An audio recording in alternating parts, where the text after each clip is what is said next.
Bonsoir à tous, merci à ceux qui ont eu le courage de venir jusqu'à l'université ce soir. Donc moi, je suis ici ce soir en tant que secrétaire de l'association SOS Allaitement. De profession, pour ceux qui me connaissent ou pas, je suis médecin généraliste maintenant installé en libéral depuis moins d'1 an. Et puis, je pense que le premier métier de toutes celles qui sont déjà mamans, je pense que c'est maman et on apprend aussi beaucoup par ça. Donc, d'où l'association. Donc, ce soir, avec moi, j'ai Lydie Perrault, qui est aussi dans l'association bénévole depuis plusieurs années, donc a vraiment l'habitude de répondre aux questions des mamans et qui est aussi puéricultrice à la clinique Window Madia. J'oublie toujours Indo, enfin bref. Fanny Sigal, qui est consultante en lactation certifiée, c'est la seule et unique du territoire à ce jour. Et puis, qui est psychologue clinicienne aussi sur Connaît en plus. Et Leïla Marcus, qui est pédiatre à la clinique et en néonate au CHT. Donc une rapide présentation de l'association. C'est une association loi 1901 qui a été créée en 2009 par quelques mamans qui connaissaient déjà le concept en métropole.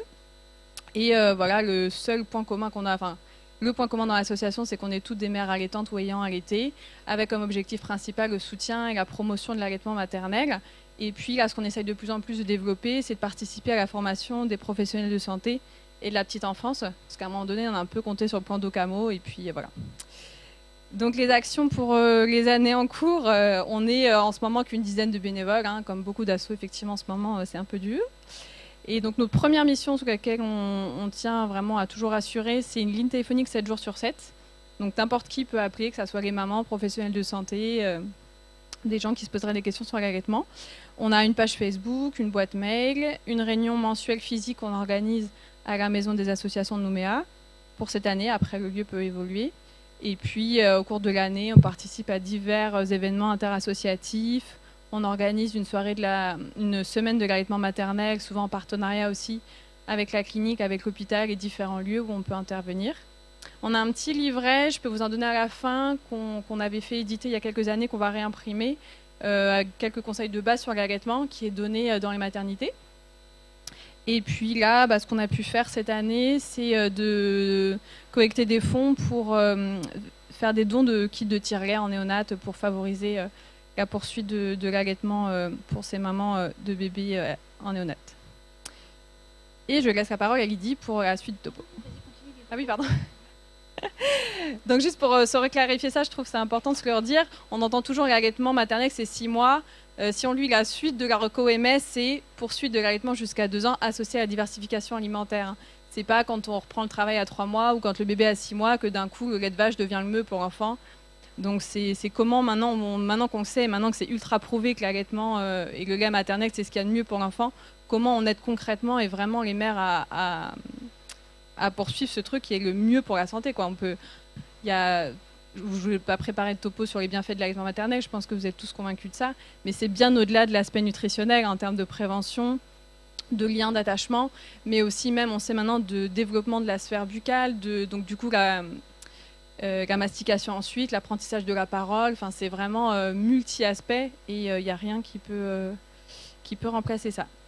Et par contre, voilà, tout allaitement, même quelques jours, même jusqu'au colostrum, même jusqu'à la tétée d'accueil, on sait que c'est déjà un plus pour le bébé. Donc chaque professionnel qui intervient à chaque moment, de la salle d'accouchement jusqu'à après, un rôle à jouer pour juste soutenir la maman dans cette étape.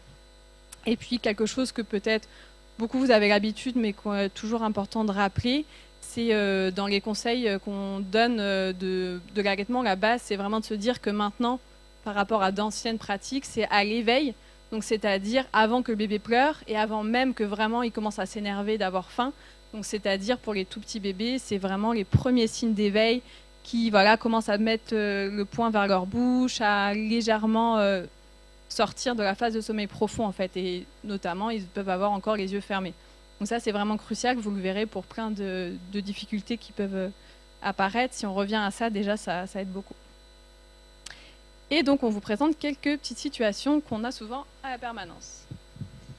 Alors, une des premières situations, c'est « Je crois que je n'ai pas assez de lait. Mon bébé de 3 semaines est au sein toute la journée. Je vais craquer et c'est peut-être mon lait qui n'est pas bon. » Du coup, dans ce que je vais rechercher, dans un premier temps, je vais donc interroger la maman afin de connaître le terme du bébé, sa santé globale et ainsi que le déroulement de l'allaitement maternel depuis la naissance. Est-ce qu'elle a rencontré des difficultés ? Par la suite, je vais m'enquérir de la quantité de lait que boit son bébé, à savoir le nombre de tétées par 24 heures. Pour qu'un allaitement soit efficace, il faut qu'il y ait entre 10 et 12 tétées minimum sur 24 heures. Le nombre de couches d'urine sur 24 heures, entre 5 et 6, il en faudrait 5 et 6 sur 24 heures. La couleur des selles, qui doit être jaune d'or. La prise du poids, qui doit être en moyenne de 20 grammes par jour pour les bébés filles et 30 grammes pour les garçons. Je l'interroge également sur le comportement de son bébé durant les mises au sein, comment se passe la prise du sein, la durée de la tétée, les espaces qu'il y a entre deux tétées, est-ce que les déglutitions sont audibles, est-ce qu'il y a une présence de douleur, est-ce que la maman a la laite avec un bout de sein en silicone, est-ce que le bébé semble repu à la fin de la tétée. Une fois que l'interrogatoire est fait, si tout est OK, du coup, j'aborderai avec elle les périodes de pointe, plus connues sous le terme de pic de croissance. Donc, ce sont des épisodes de tétée intenses qui interviennent à plusieurs moments. On peut parler de la règle des 3, 6, 9 jours, puis semaines et mois. Ils peuvent durer de 24 heures à plusieurs jours. Ils sont transitoires et normaux. Ces épisodes peuvent intervenir avant ou pendant un épisode de développement spécifique à l'enfant, comme une poussée dentaire, l'acquisition de la marche, etc. Ces épisodes ne sont pas synonymes d'une baisse de lactation. Cette période, elle s'arrête comme ça a commencé, de façon assez brutale. L'expérience prouve que la réponse adaptée à ce comportement est de répondre sans restriction à cette demande frénétique. Et c'est souvent très déstabilisant pour la maman, d'où l'intérêt de les informer de l'existence de ces périodes de pointe. Voilà, allaiter pendant les jours de pointe, voilà. La maman ne quitte pas son fauteuil de la journée. Une deuxième situation, je reprends le travail dans une semaine et bébé ne veut pas prendre le biberon. Et comment je dois faire si je veux tirer mon lait? Donc là, à nouveau, interrogatoire de la maman sur le terme, l'âge du bébé, est-ce que c'est un premier enfant ou non? Je m'interroge sur sa santé globale et sur les déroulements de l'allaitement depuis la naissance. Il sera aussi intéressant de connaître le vécu de la maman sur la reprise de son travail. Quel est le mode de garde de son bébé? Et jusqu'à présent, qu'est-ce qu'elle lui a proposé comme biberon, comme tétine, comme lait? Pour la maman, c'est une étape qui est très difficile, un moment douloureux pour tous les deux. Il faut vraiment soutenir à fond cette maman qui culpabilise.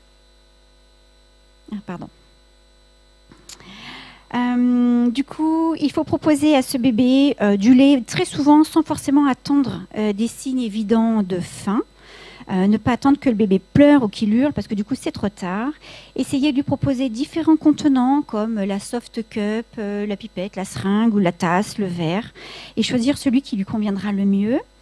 Si c'est le biberon qui lui est proposé, eh bien voir si effectivement lui proposer une tétine qui est plus souple en caoutchouc, lui donner avec une vitesse la plus basse possible, essayer de donner le biberon à la verticale, à l'horizontale du moins, de façon à ce que le bébé ne subisse pas le biberon. Laisser à la personne qui va garder le bébé un linge avec l'odeur de sa maman, des fois ça peut aider. Faire confiance à la nounou, si bébé est à terme en bonne santé, qu'il n'y a pas de difficulté de prise au sein, ça finira généralement par bien se passer. On va conseiller à la maman de tirer son lait pour maintenir sa lactation. Donc tirer son lait notamment le matin ou en début d'après-midi, c'est là où il y a le plus de lait. À savoir qu'il faut compter environ 30 ml de lait maternel par heure de garde. Lui conseiller également de faire des stocks par petite quantité, environ 50-60 ml, et commencer du coup le tire-lait un mois avant la reprise du travail. Lui expliquer que la quantité de lait qu'elle tire, du coup, n'est pas représentative de la quantité qu'elle a réellement, et que ce qu'elle tire, c'est vraiment du lait en plus. Ça ne prend pas sur le stock. Du coup, à la fin, vous aurez un document qui vous sera donné sur le tir-allaitement.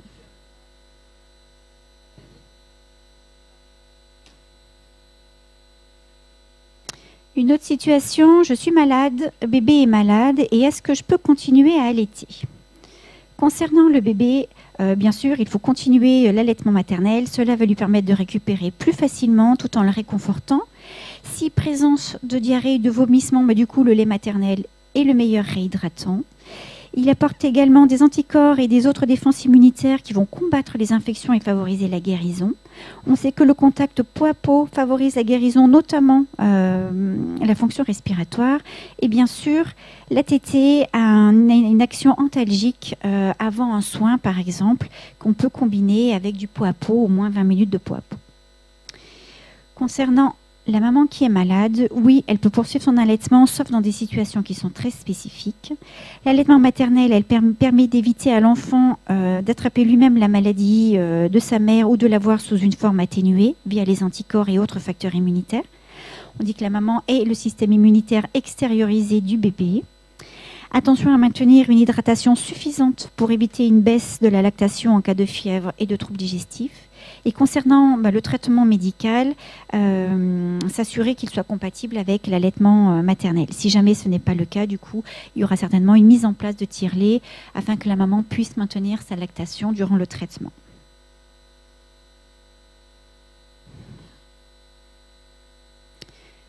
Mon bébé de 9 mois refuse de téter depuis hier. Je crois qu'il est en train de se sevrer. Peut-être que mon lait n'est plus bon. Alors, ce qu'il faut savoir, c'est qu'un bébé de moins de 1 an qui ne boit plus, et c'est plutôt une greffe de la tétée plutôt qu'un sevrage. Ce qui caractérise la greffe de la tétée, c'est que le début est plutôt brutal et que le bébé semble malheureux. D'accord ? Ce qui est le contraire du sevrage naturel, où l'enfant semble satisfait et a un comportement normal.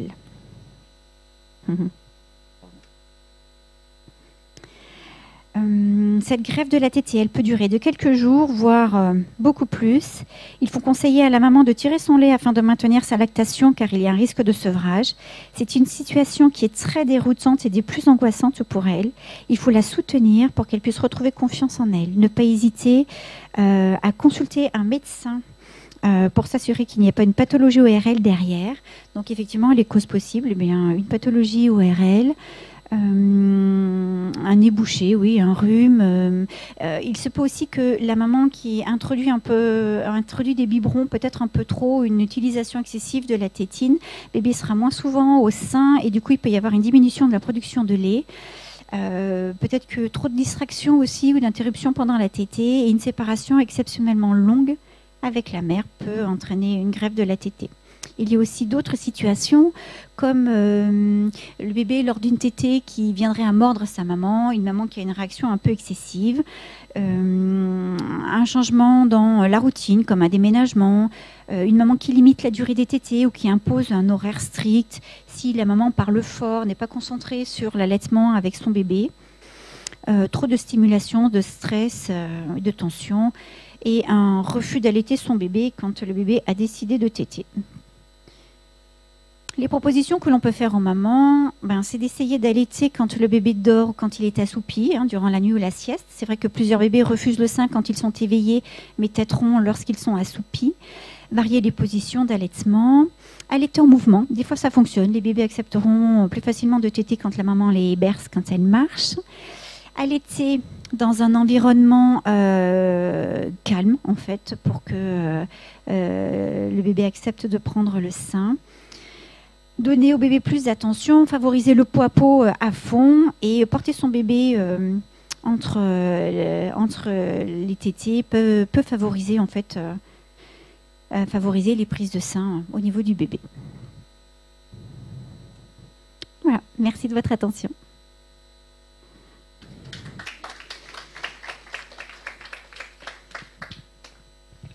Ouais, c'est une petite boutade, on l'a mis plusieurs fois, mais tout le temps, les mamans vont dire peut-être que mon lait n'est pas bon, mais en tant que professionnel de santé, on doit toujours dire mais si, votre lait il est parfait, c'est le meilleur pour votre bébé, et il faut en être convaincu, quoi, bien sûr.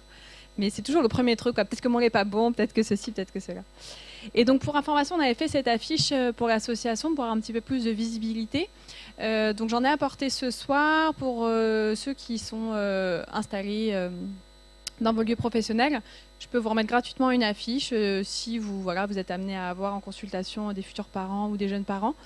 Et du coup, comme ça, il y a toutes les données de l'association. Il y a un QR code, comme ça à la mode, pour aller directement sur la page Facebook où il y a du coup notamment les fiches conseils, les livrets. On a la liste des pharmacies qui louent les tire-laits. Il y a des petites infos comme ça qui peuvent être pas mal.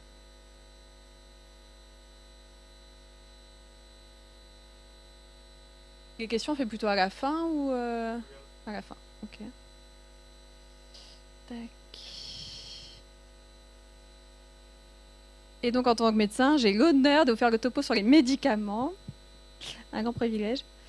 Mais ouais, c'est pas mal intéressant parce qu'en fait, même moi, en refaisant le topo bien, j'ai quand même appris des trucs. Et c'est vrai qu'on a tendance à se dire, attention, je vais mettre un médicament, peut-être qu'il va, enfin voilà, ça va pas être compatible, tout ça.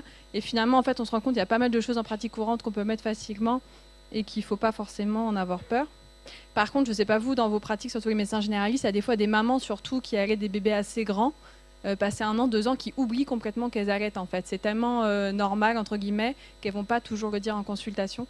Donc je pense que c'est important d'essayer de poser la question, en tout cas quand on sait qu'on a des enfants en bas âge. Donc là, je vous ai mis 2 références utilisables en consultation. Vous pouvez vous connecter vite fait sur Internet et regarder. Donc il y a le site du CRAT qui est assez connu. Je ne sais pas si tout le monde connaissait. C'est assez connu. Il y a un moteur de recherche. On peut chercher tous les médicaments. Bon, après, je ne sais pas si vous avez vu, des fois, c'est un peu limité dans les explications qu'ils donnent. C'est assez bref, on n'a pas forcément trop d'infos. Et en fait, il y a ce site web iLactantia, qui par contre est disponible seulement en anglais ou en espagnol. Mais bon, les noms des médicaments, comme on arrive à s'y retrouver, on peut toujours traduire. Et là, en fait, il y a pareil un moteur de recherche, il y a des fiches par maladie. Et en fait, c'est vraiment très bien fait. Je vais vous montrer des exemples après. Ça permet de mieux faire certains choix médicamenteux ou comprendre en tout cas. Bon, et quand on écrit. Ouais. Et il y a aussi, je vous mettrai à la fin, des centres de pharmacovigilance en France aussi qui sont très réactifs par mail si on a des questions vraiment sur des choses spécifiques. Ouais. Donc le sein, c'est pas une vessie, ça se remplit pas et une fois que le sein est rempli, ça se vide en fait. En permanence, les réserves de lait se renouvellent dans les canaux.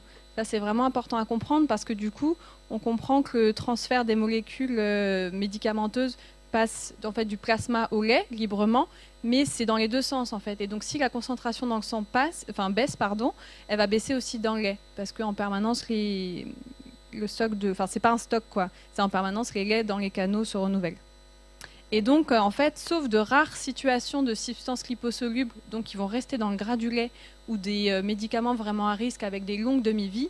En pratique courante, en fait, on n'aura jamais à conseiller de dire à la maman de tirer son lait pour le jeter, en fait. Alors ça, c'est la petite topo, enfin c'est la petite diapo pharmacocinétique, pas forcément très sympa, mais c'est juste pour avoir ces données, reprendre quelle est la signification de ces termes pour comprendre le site iLactantia. Donc il y a d'abord la biodisponibilité orale. Ça, c'est le pourcentage de doses prises par la mère en oral qui arrive en fait dans le sang.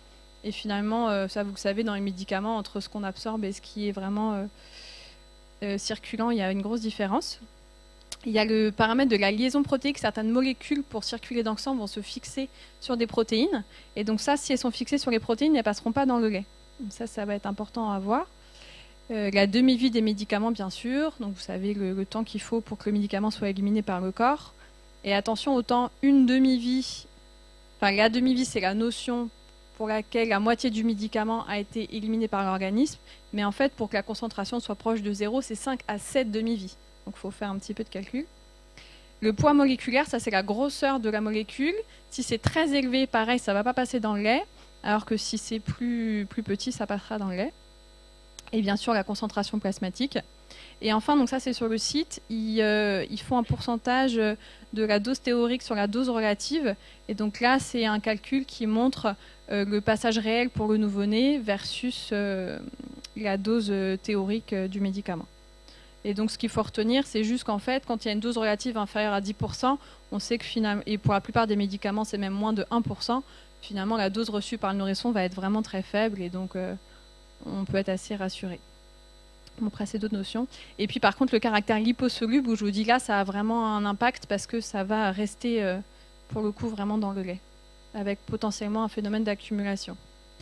Et donc voilà, ça c'est vraiment si on avait des choix à faire entre 2 molécules d'une même famille, quand il y a vraiment des médicaments qui vont être importants, utilisés sur une longue durée, etc.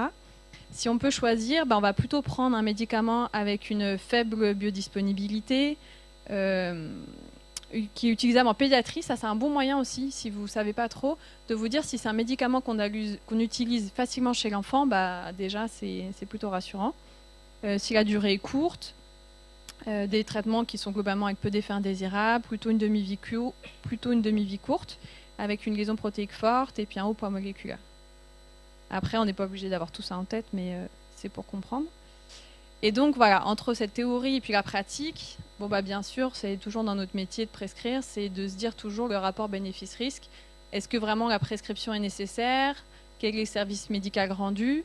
Dans le cas de l'allaitement, est-ce que peut-être c'est possible de différer? Parce que ça sera différent de donner un médicament à une maman qui allaite un bébé de 1 mois et de 6 mois. Hein. Ça ne sera pas le même impact pour la santé et le passage dans le lait. Le risque effectivement théorique pour le bébé. Et puis mettre ça dans la balance avec, si vous dites à la mère qu'à cause de ce traitement, elle devra arrêter d'allaiter, bah, les conséquences pour l'enfant. Sachant qu'il y a très peu de données dans les essais cliniques, hein, les femmes allaitantes sont exclues, qu'il y a à peine 30% des médicaments pour lesquels on a des informations réelles sur le passage dans le lait, d'où l'intérêt des sites web dédiés, de la pharmacovigilance, et puis quand on a des questions particulières, vraiment les solliciter. Faut aussi avoir dans un petit coin de notre tête les particularités maternelles et du bébé, notamment en termes de métabolisation hépatique et d'élimination rénale, hein, notamment si c'est un bébé qui va avoir un problème de santé ou né prématuré. Après, on va parler de plus en plus, je pense, des mutations des cytochromes qui vont métaboliser les médicaments au niveau du foie, parce que ça sort de plus en plus. Donc peut-être qu'on saura que telle personne ne métabolise pas bien les médicaments au niveau du foie, donc ça sera à prendre en compte. Et puis là, c'est un petit... voilà. C'est pas une boutade, mais voilà, c'est un peu de se mettre toujours ça en tête, c'est que des fois on va se dire un médicament c'est dangereux, donc vaut mieux que la mère arrête d'allaiter. Bah ouais, mais un substitut de lait maternel, ou qu'on appelle aussi préparation infantile, eh ben c'est pas sans danger non plus en fait. Et on sait qu'un seul complément de l'artificiel va modifier le microbiote du bébé pour 1 mois. Et pareil, aujourd'hui on sait l'importance du microbiote probablement pour la santé future et peut-être pour toute la vie, quoi. Donc voilà, mettre tout ça dans la balance. Là où il faut être très prudent, bien sûr, c'est les bébés prématurés, parce qu'ils ne vont pas avoir des capacités de métabolisation identiques. Ceux qui vont être plus fragiles, parce qu'ils ont un petit poids, parce qu'ils sont malades. Ensuite, les situations, c'est pas pareil un bébé qu'un allaitement maternel exclusif parce qu'il a moins de 6 mois, qu'un bébé de 2 ans qui fait une tétée câlin le soir, c'est pas le même impact. La phytothérapie qu'il ne faut pas banaliser non plus, parce que c'est pas du tout étudié. Il y a toutes les questions des huiles essentielles, avec des risques éventuellement d'accumulation. Certaines qui ont un effet œstrogène-like, donc ont des impacts au niveau hormonal, notamment tout ce qui est eucalyptus, etc., la menthe. Il y a d'autres connus pour ça. Les fleurs de bac qui peuvent être diluées dans l'alcool, enfin préparées à partir de solutions à base d'alcool.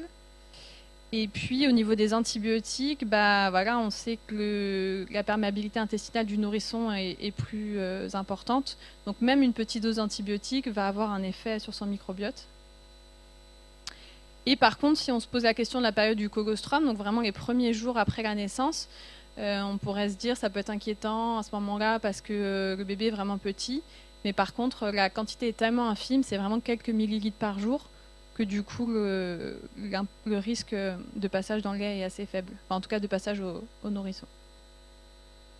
Les contre-indications formelles, s'il y en a, c'est vraiment les chimiothérapies anticancéreuses, les immunosuppresseurs à forte dose, les phytothérapies non évaluées, les produits radioactifs de demi-vie longue, donc c'est vraiment l'iode radioactif pour les problèmes de thyroïde, et puis les PET scans, et puis les amphétamines et dérivés. Donc, je vous ai mis quelques exemples de prescriptions courantes. L'aspirine, on peut. Par contre, il conseille plutôt à la dose de 500 mg par jour. J'en reparle juste après.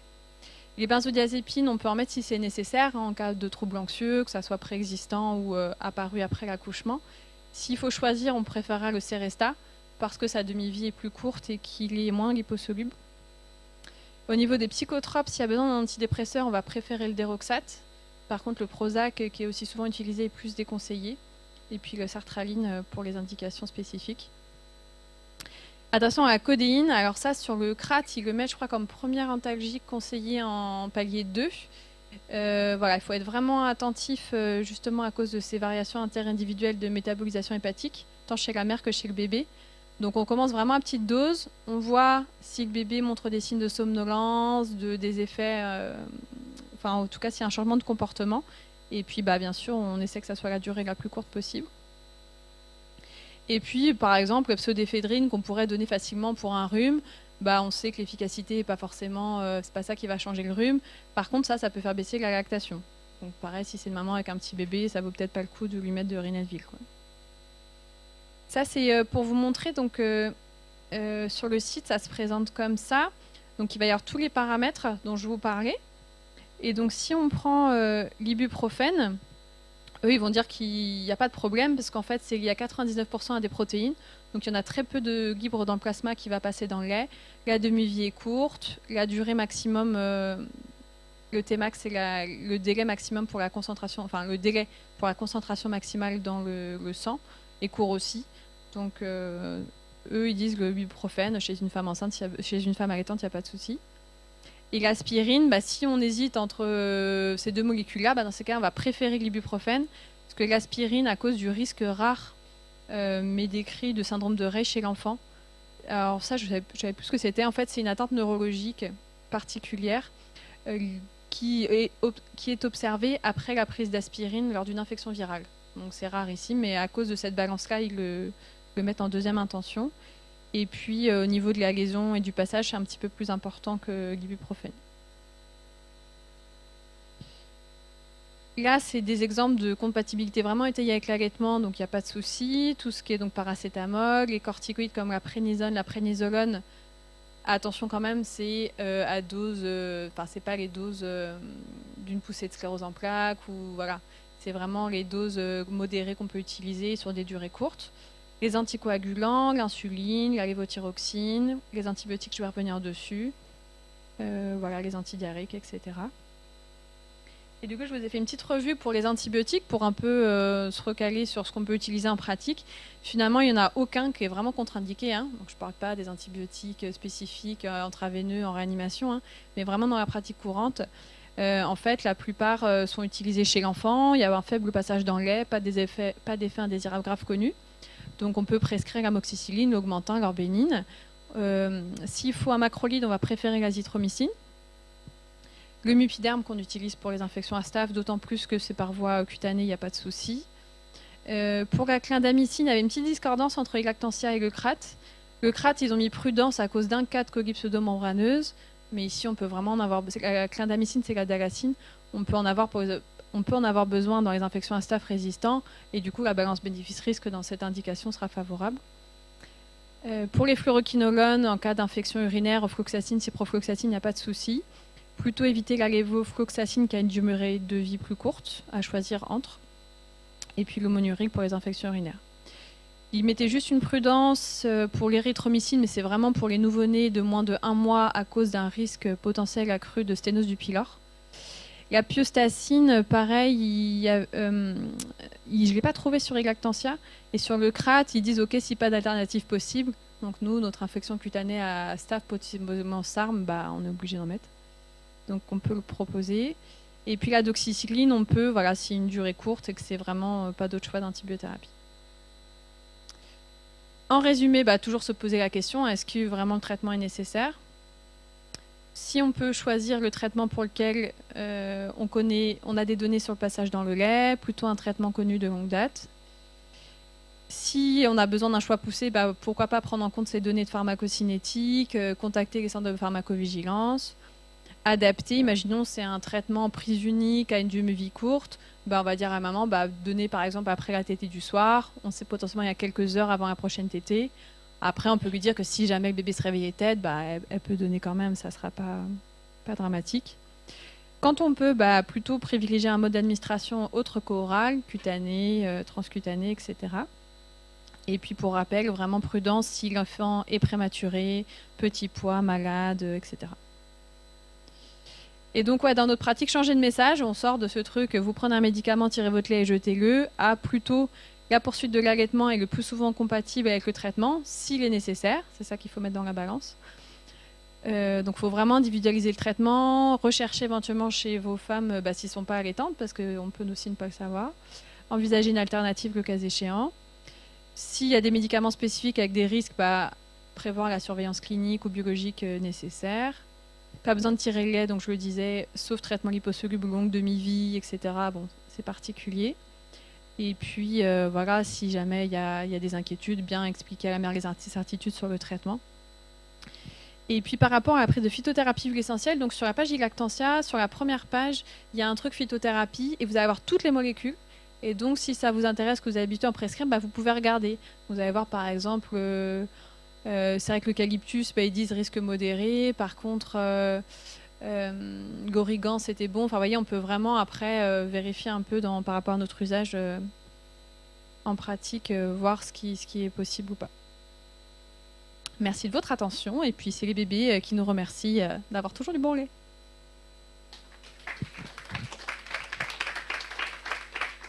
Et donc là, oui, c'est toutes les références qu'on peut utiliser. Voilà. Par contre, il n'y a pas les mails. Oui, voilà, il y a les mails des réseaux de pharmacovigilance. Hein, et Fanny, tu disais qu'ils répondent assez rapidement aux mails. Le CRAT aussi.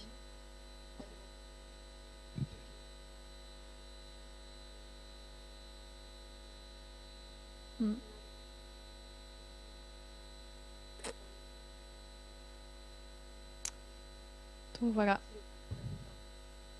Et je laisse la place à Fanny.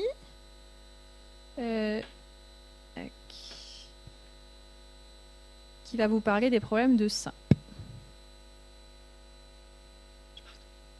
D'accord. Oui, je vais essayer. Ah oui, ok. Pas de souci. Merci. Ok. Ah, attends, faut que je trouve juste... C'est juste avec les flèches. Hein. Ok. Donc on va parler ce soir effectivement douleur des seins mamelons au cours de l'allaitement. Alors ceci dit, en 15 minutes, on peut faire beaucoup plus long. Hein, donc si vous voulez que je fasse plus long, je peux faire très très long. Voilà. Donc je suis effectivement consultante en lactation. Je repasse ma certification IBCLC en septembre 2022. Puisque je devais la repasser, on repasse cet examen en fait tous les 10 ans. Je devais la repasser en septembre 2021, mais à Paris, c'était un peu compliqué pour faire un aller-retour à ce moment-là. Donc je repasse cet examen à ce moment-là. Par ailleurs, avec Lydie Perrault, qui est puéricultrice, on a fait toute une partie déjà du DU soins centrés sur le nouveau-né et sa famille, allaitement maternel et soins de développement cette année avec l'Université de Toulouse. Donc là, c'est vraiment centré maternité en fait et prémas, qui a bien complété la formation IBCLC, qui va vraiment un peu plus loin. Donc voilà, si ça vous dit, c'est une formation qui est entièrement sur Zoom en fait. Donc c'est possible de la faire depuis la Nouvelle-Calédonie et qui est passionnante et qui se termine au mois de septembre. Et puis par ailleurs, je suis psychologue clinicienne et titulaire du DU en psychopérinatalité que j'avais eu la chance de suivre avec l'IFAP en 2018 ou 2019. Alors voilà, la douleur, effectivement, c'est une cause qui est très fréquente en fait d'arrêt. Donc évidemment, le pansement ne va pas suffire. Et je pense que c'est des questions que vous avez fréquemment en consultation. Il y a une différence entre la sensibilité et la douleur déjà. Donc cette sensibilité, elle peut être très fréquente le premier mois et notamment sur un premier allaitement. Encore plus la première semaine, toujours sur un premier allaitement. Bien dire aux mamans que c'est pas parce qu'elles sont un peu inconfortable la première semaine que ça va être comme ça tout le long de l'allaitement, parce que parfois elles ont en tête ce projet d'allaitement, hein, j'ai envie d'allaiter au moins 6 mois, etc., parce qu'elles ont envie de suivre les recommandations.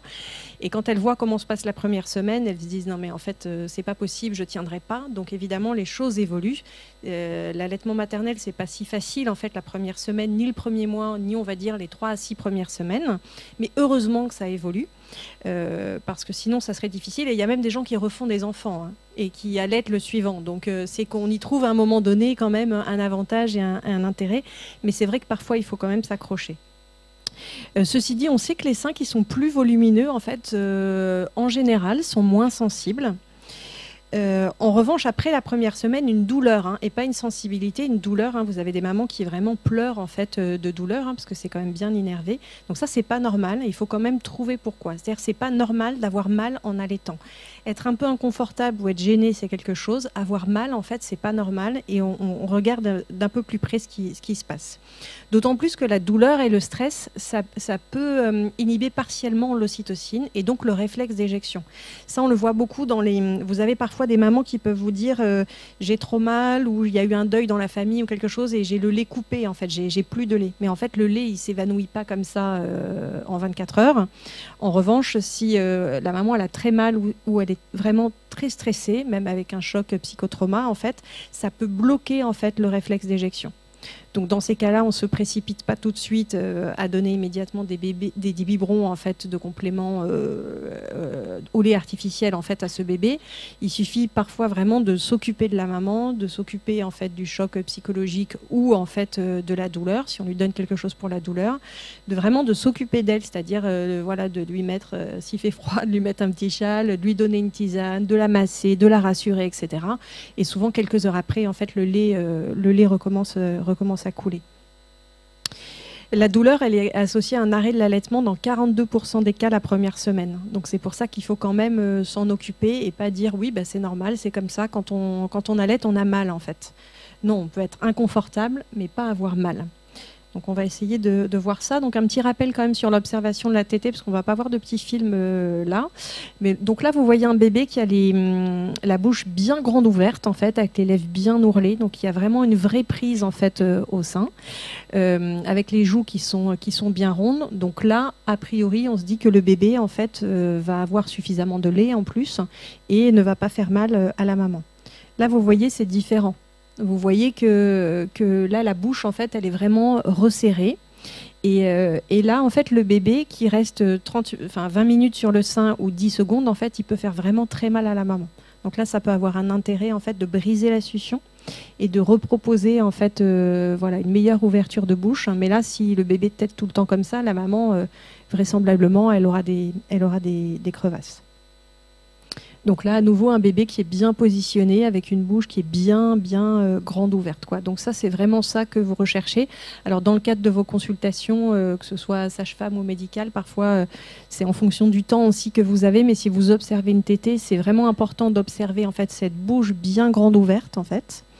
Et de voir à la fin de la tétée, si vous avez l'occasion de voir la fin de la tétée, c'est ce qu'on verra si le mamelon n'est pas déformé en fait. Si vous voyez le mamelon qui est écrasé comme ça, pincé, un peu en forme de bâton de rouge à lèvres, c'est pas voilà, c'est que de toute façon la tétée a dû être douloureuse aussi pour la maman. Donc parfois les mamans tiennent un petit peu en disant ça va aller, ça va aller, ça va aller.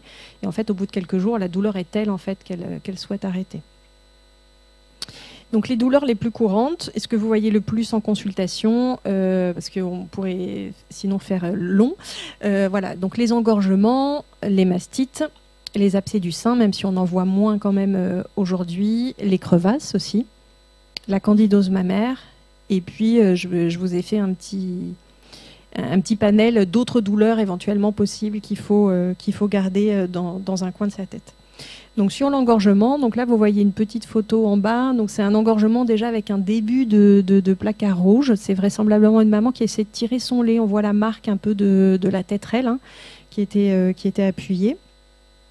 En tout cas, ce qui est sûr, c'est qu'autour du 3e jour, donc au moment où le lait arrive en plus grande quantité, donc c'est vraiment un phénomène physiologique. Hein, c'est lié à l'activation sécrétoire, c'est-à-dire qu'on passe du lait en fait, du colostrum au lait de transition. Les seins vont être plus lourds, plus fermes, ils restent compressibles quand même, et c'est un phénomène qui va diminuer dans les semaines qui suivent la naissance. Les seins vont être plus souples. D'ailleurs, parfois les mères s'inquiètent. Elles vous disent mais mes seins en fait ils sont différents à un mois, en fait ça veut dire que j'ai moins de lait, alors que pas du tout, puisque elles ont moins de lait à J2 qu'elles n'en ont à un mois. À un mois, on est à peu près sur un bébé allaité à 780 millilitres de lait en moyenne par 24 heures. Et cette quantité de lait va rester jusqu'à 6 mois, jusqu'à la fin de l'allaitement exclusif. C'est la composition du lait qui va se modifier, mais pas le volume en fait. Donc en tout cas, à J2, elles n'ont pas 780 millilitres de lait par 24 heures. Hein. Elles sont plutôt à 200 millilitres et encore quelque chose comme ça. Donc, et pourtant, les seins sont beaucoup plus gonflés. Donc il y a tout l'effet hormonal aussi qui vient avec. Donc rassurer les mères par rapport à ça. Heureusement que les mamans ne restent pas avec des seins vraiment très tendus et inconfortables en fait toute la durée de leur allaitement. Donc l'engorgement finalement c'est juste une exagération de la physiologie. Alors donc cet engorgement effectivement ça peut être vraiment alors soit c'est inconfortable, soit ça finit par être douloureux. Donc c'est lié en partie à une augmentation du volume de lait mais pas seulement. Il y a une congestion lymphatique, vasculaire qui va être liée à l'afflux aussi de prolactine. Et ça peut être associé parfois, mais pas toujours, en fait, à de la chaleur, une rougeur, en fait, comme on a vu tout à l'heure sur la photo, qui est plus ou moins marquée. Et la peau de l'aréole peut être brillante aussi, peut être tellement elle est un petit peu tendue. Et il peut y avoir éventuellement une fièvre, voilà, mais une petite fièvre jusqu'à 38,5 et qui tombe en fait assez rapidement, mais ça peut arriver. Ce type d'engorgement, c'est fréquent en fait dans les 2 premières semaines du postpartum. Et ça peut être facilement amélioré, on va dire, par des mesures locales voilà, faciles à faire à la maison. Le pic d'engorgement est recensé, vous voyez, entre J2 et J14 en fait. Donc ça, c'est quelque chose au retour de la maternité, en fait, en consultation, que vous pouvez observer fréquemment. Alors, les facteurs de risque, le drainage des seins insuffisant ou inefficace. Donc, attention aux heures d'allaitement, aux sucettes, aux biberons de complément. Alors, les heures d'allaitement, c'est qu'avant, on parlait d'allaitement à la demande.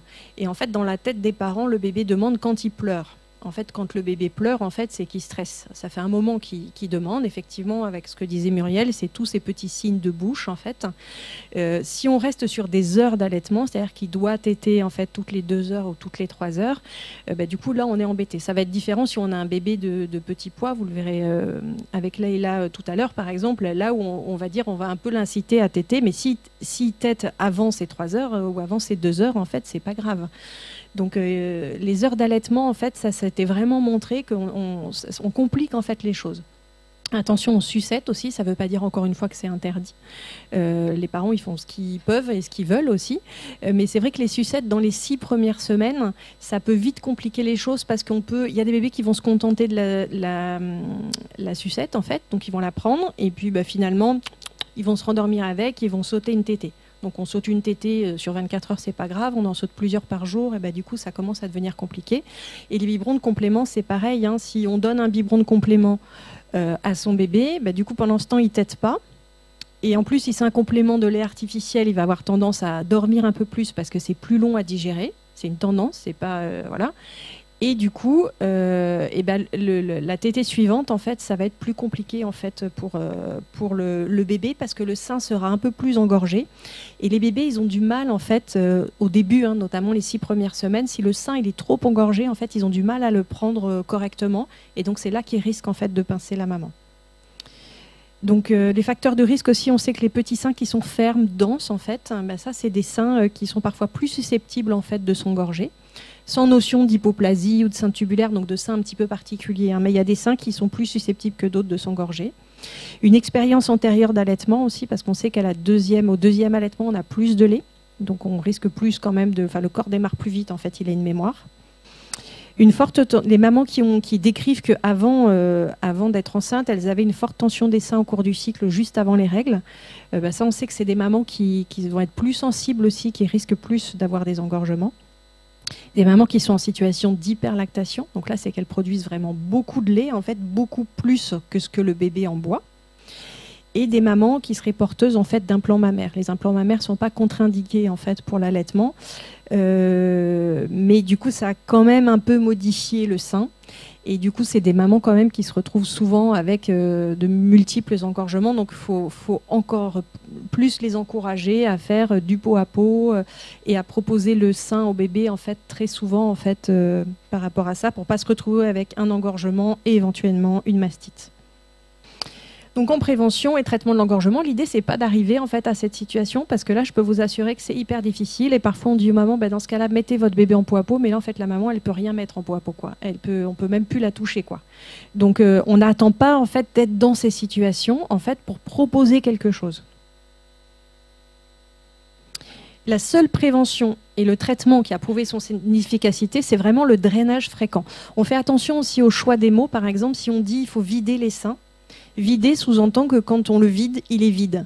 Alors, c'est pas forcément ce que vous voulez dire, parce que vous savez que même si on draine le sein et qu'on le vide, entre guillemets, il y a toujours du lait. Mais si vous dites vider le sein, la mère entend qu'il est vide à un moment donné. Et donc, il n'y en aura plus derrière. Donc, il faut vraiment être attentive, en fait, aux mots qu'on emploie voilà. Pas de limitation de la fréquence ou de la durée des tétées à l'un ou l'autre sein. Donc ça, c'est vraiment, voilà, le bébé tète et il s'arrête de téter. On lui propose l'autre sein qui prendra ou qui ne prendra pas. Voilà. Et ensuite, si le bébé ne peut pas téter pour une raison X ou Y, la mère est séparée de son bébé à un moment donné, ou voilà, il faut exprimer le lait manuellement ou au tire-lait. En fait, on ne laisse pas la situation se dégrader. Pour diminuer un engorgement, alors il n'y a pas d'études en fait, c'est-à-dire que l'efficacité des traitements suivants en fait, ça n'a pas été prouvé, mais par contre on l'observe quand même beaucoup en clinique. Alors parfois quand ça n'a pas été prouvé, c'est que c'est pas efficace, mais des fois c'est juste qu'il n'y a pas eu forcément d'études en fait dessus. Pour l'engorgement aréolaire, c'est la zone en fait juste avec le mamelon en fait et l'aréole et pas tout le sein en fait. Donc là on peut faire ce qu'on appelle un assouplissement par contre-pression. Est-ce que... Oui. Sinon, je vais me déplacer. Pardon. L'assouplissement par contre-pression, en fait, c'est d'utiliser... c'est assez facile à faire. En fait, en général, ce qui est mieux pour les mères, c'est proposer des choses en fait, où il n'y a pas d'outils, il n'y a pas de choses à acheter, en fait, pour montrer qu'elles sont capables de résoudre le problème par elles-mêmes. Et donc, en l'occurrence, l'assouplissement par contre-pression, ça va être vraiment venir poser en fait, les doigts, se mettre un petit peu en arrière, en fait, et poser les doigts en fait, sur le sein, comme ça, au niveau de l'aréole. Une vingtaine de secondes. Et puis ensuite, elles peuvent faire ça, une vingtaine de secondes. Ah oui. Ok. Donc le sein. Il faut que je pose le micro, en fait. Oui, voilà, c'est ça. Donc le sein qui est comme ça. Et donc, en fait, on propose à la maman de se mettre un tout petit peu en arrière et de venir appuyer avec ses doigts, en fait, juste autour du mamelon. Et elles comptent jusqu'à... Alors, si on leur dit il faut appuyer au moins 10 ou 20 secondes, elles font 1, 2 et puis elles changent. Hein. Donc, il faut vraiment qu'elles comptent à voix haute, sinon ça ne fonctionne pas bien. Et en fait, en faisant ça en fait, pendant 1 minute, en bougeant un petit peu les doigts, et ça va permettre en fait, de repousser l'œdème. Ça ne va pas exprimer du lait. C'est juste que ça va repousser un peu l'œdème et du coup, ça sera plus facile à attraper. Parce que sinon, le problème, c'est que quand le sein est trop tendu, comme ça, le bébé, en fait, la prise, elle est asymétrique. Donc, au biberon, on est comme ça. Au sein, en fait, on est sur une prise asymétrique comme ça. Le bébé, en fait, il n'arrive pas à venir attraper le sein, en fait, de manière assez profonde. Donc, ce qu'il fait, c'est qu'il va venir, si le sein est trop tendu, trop engorgé, il va venir pincer, en fait, ici. Parce qu'il n'arrive pas à aller plus loin. Et quand il pince ici, bah, d'abord, ça fait mal. Donc, c'est ce qui va faire les crevasses. Et surtout, il va avoir moins de lait. Il va obtenir moins de lait. Donc, il va passer plus de temps au sein alors qu'il fait mal à la mère. Donc, ça a vraiment un intérêt d'avoir un sein qui n'est pas trop engorgé, de ne pas attendre justement que le sein se remplisse, entre guillemets. Parce que s'il est bien rempli, le bébé va faire une bonne grosse tétée. S'il est bien rempli, le risque surtout, c'est que le bébé fasse des crevasses en fait, à la maman. Donc, on le laisse en fait plutôt téter quand il a envie, lui, de téter, quoi. Merci. C'est pas facile de tout faire en même temps. Donc ça s'appelle l'assouplissement par contre-pression. On peut utiliser aussi une coupelle type forme mamelon. Donc c'est pas les coupelles recueillées, hein, c'est des coupelles, je vous montrerai tout à l'heure. Donc là, qui peut être placé sur le sein.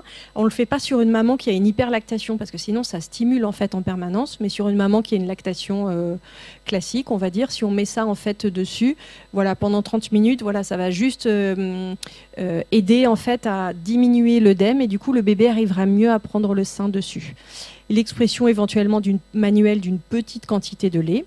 Et ensuite, les positions, ce qu'on appelle BN ou salle de naissance. La position BN, en fait, c'est pas toutes les positions classiques qu'on vous montre, la Madone inversée, le ballon de rugby, etc. C'est vraiment la position salle de naissance, finalement.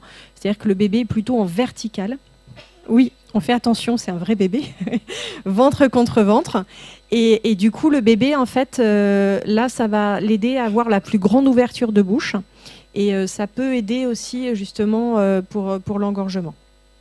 Mais on propose toujours en matière d'allaitement la chose qui est la plus physiologique au départ. Donc ça peut être le pot à pot aussi. Hein. Pour diminuer, merci. Pour diminuer l'engorgement, donc là si c'est tout le sein qui est vraiment tendu en fait, donc là on peut appliquer du chaud hein, ou alors une douche chaude. Après c'est pas la peine de faire 30 minutes de chaud par exemple avant parce que ça peut des fois avoir l'effet inverse. En fait, ça va stimuler en fait le flot de lait, ça va aider le lait en fait à s'écouler. Si c'est trop tendu, on peut mettre du froid en fait, 20 minutes entre les tétés, qui va avoir une action anti-inflammatoire. On peut utiliser des feuilles de chou aussi, si on en a à disposition. Donc il y a des mamans qui même ont congelé en fait des feuilles de chou une par une. Après, il faut briser les nervures, hein. Ça libère en fait. Ça libère des nutriments en fait qui vont aider en fait pour l'action anti-inflammatoire. Donc on le brise au rouleau à pâtisserie par exemple, on le place en fait sur le sein, pas sur le mamelon, et le chou en fait il va cuire un peu avec la chaleur. Et dès que c'est cuit en fait on l'enlève et ça a une action anti-inflammatoire. Bon, ça a une odeur bizarre, Mais ça fonctionne et il y a des mamans qui en ont et c'est gratuit. Après, il y a tout un aspect culturel aussi. Il y a des mamans qui ne vont pas vouloir utiliser le froid, qui ne vont pas vouloir utiliser le chaud. Donc, il faut jouer aussi avec l'aspect culturel des mamans et toujours proposer, en tout cas au départ, quelque chose qui ne s'achète pas. On peut trouver des solutions. Si vraiment l'engorgement il est important, elles peuvent exprimer leur lait manuellement ou au tire-lait. Mais si elles utilisent le tire-lait, c'est pareil, c'est vraiment en dernier recours. On fait attention à ne pas faire du tire-lait à fond parce que sinon elles vont déclencher en fait éventuellement, si elles font ça longtemps, une hyperlactation, quoi. Ce qui ne fonctionne pas et ce qui n'est pas recommandé, c'est ce qu'on recommandait il y a longtemps, bander fermement les seins. En fait, ça peut être douloureux et traumatique pour le sein. Donc ça, on fait plus ça, même sur une maman qui décide d'arrêter en fait l'allaitement ou qui à la maternité choisit de ne pas allaiter. C'est une pratique qui n'est plus du tout en fait recommandée. En revanche, on l'accompagne, on la laisse pas avoir mal. Donc on peut proposer des anti-inflammatoires, on peut proposer en fonction de vos pratiques de l'homéopathie, on peut proposer voilà plein de choses en fait, du froid, etc. Mais on ne bande pas les seins des mamans.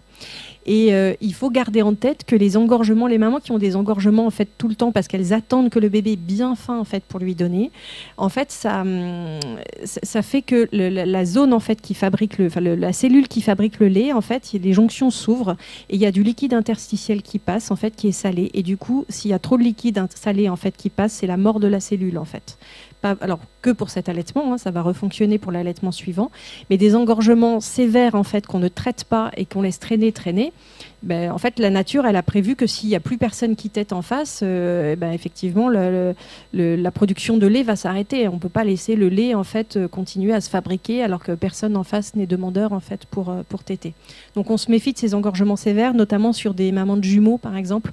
Elles ont vraiment besoin de leurs deux seins. Enfin, ça a l'air bête, mais elles ont besoin de leurs deux seins en fait pour allaiter leur bébé de manière exclusive et c'est possible. Donc elles, on leur dit vraiment de faire attention en fait à pas laisser traîner en tout cas des engorgements.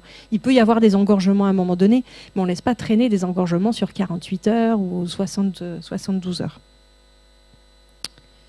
Donc autre moment possible de l'engorgement en postpartum, quand bébé espace ses tétés d'un coup la nuit. Il le fait toujours sans prévenir. On l'attend. Et puis quand il se met à faire 6 heures de suite, c'est la maman qui est réveillée en mode ça va pas être possible. Donc voilà. Donc la première fois, la maman elle peut éventuellement tirer son lait, peut-être la deuxième fois, etc. Et puis après, le corps finit par s'habituer. Mais c'est vrai que voilà, il y a des mamans qui direct vont faire un engorgement la première nuit où le bébé espace cet été. En cas de séparation de la mère et de son bébé, donc si la mère n'exprime pas son lait, ça peut être attentif aussi si la mère pour une raison X ou Y, elle doit aller aux urgences pour un examen médical ou quoi. Aux urgences, des fois, ils sont obligés de trouver un tire-lait à la maman. On laisse pas une maman qui vient parce qu'elle s'est cassé la jambe, en fait, sans tire-lait si elle n'est pas avec son bébé, quoi. Il faut lui trouver une solution. Même si elle donne pas son lait à son bébé, elle peut le donner. Mais si elle le donne pas, il faut quand même qu'elle tire son lait pour éviter un engorgement et une mastite en plus de la jambe cassée. Si la mère et l'enfant sautent une tétée, donc ça peut arriver, il y a des mères qui sont hypersensibles en fait. Il y a pas mal de mères aussi des fois qui m'ont décrit le simple fait des fois d'aller en week-end en brousse. Donc elles montent à Poé, le trajet en voiture, voilà, ça peut suffire en fait sans faire de pause avec un bébé qui dort un peu plus. Alors pas quand le bébé a 4, 5 mois, 6 mois, mais sur les premières semaines en fait ça peut suffire pour certaines mamans. Et si le sevrage est trop rapide en fait. En tout cas ce qu'il faut retenir c'est que les engorgements répétés et prolongés, c'est génial, j'ai les seins pleins toutes les 3 heures en fait. Ça produit quand même une stase lactée et ça peut amener finalement à une baisse de la lactation secondaire en fait. C'est-à-dire qu'on croit qu'on va avoir plus de lait en faisant ça et en fait on produit exactement l'inverse. Donc sur les mastites, donc là vous avez une petite photo aussi. Donc là on a une bonne mastite quand même avec un bon placard inflammatoire. Donc là c'est vraiment vraiment douloureux. Ça, je pense que vous en voyez encore en consultation. Donc, ce n'est pas forcément associé à une infection. C'est une complication relativement fréquente de l'allaitement. Ça peut être prévenu par des pratiques d'allaitement optimales et adaptées. On va retrouver un peu les mêmes conseils que l'engorgement. C'est plus fréquent dans les 3 à 6 premières semaines et en cas de sevrage brutal. On sait que ça a été montré sur des études que c'est associé à un risque plus élevé de dépression.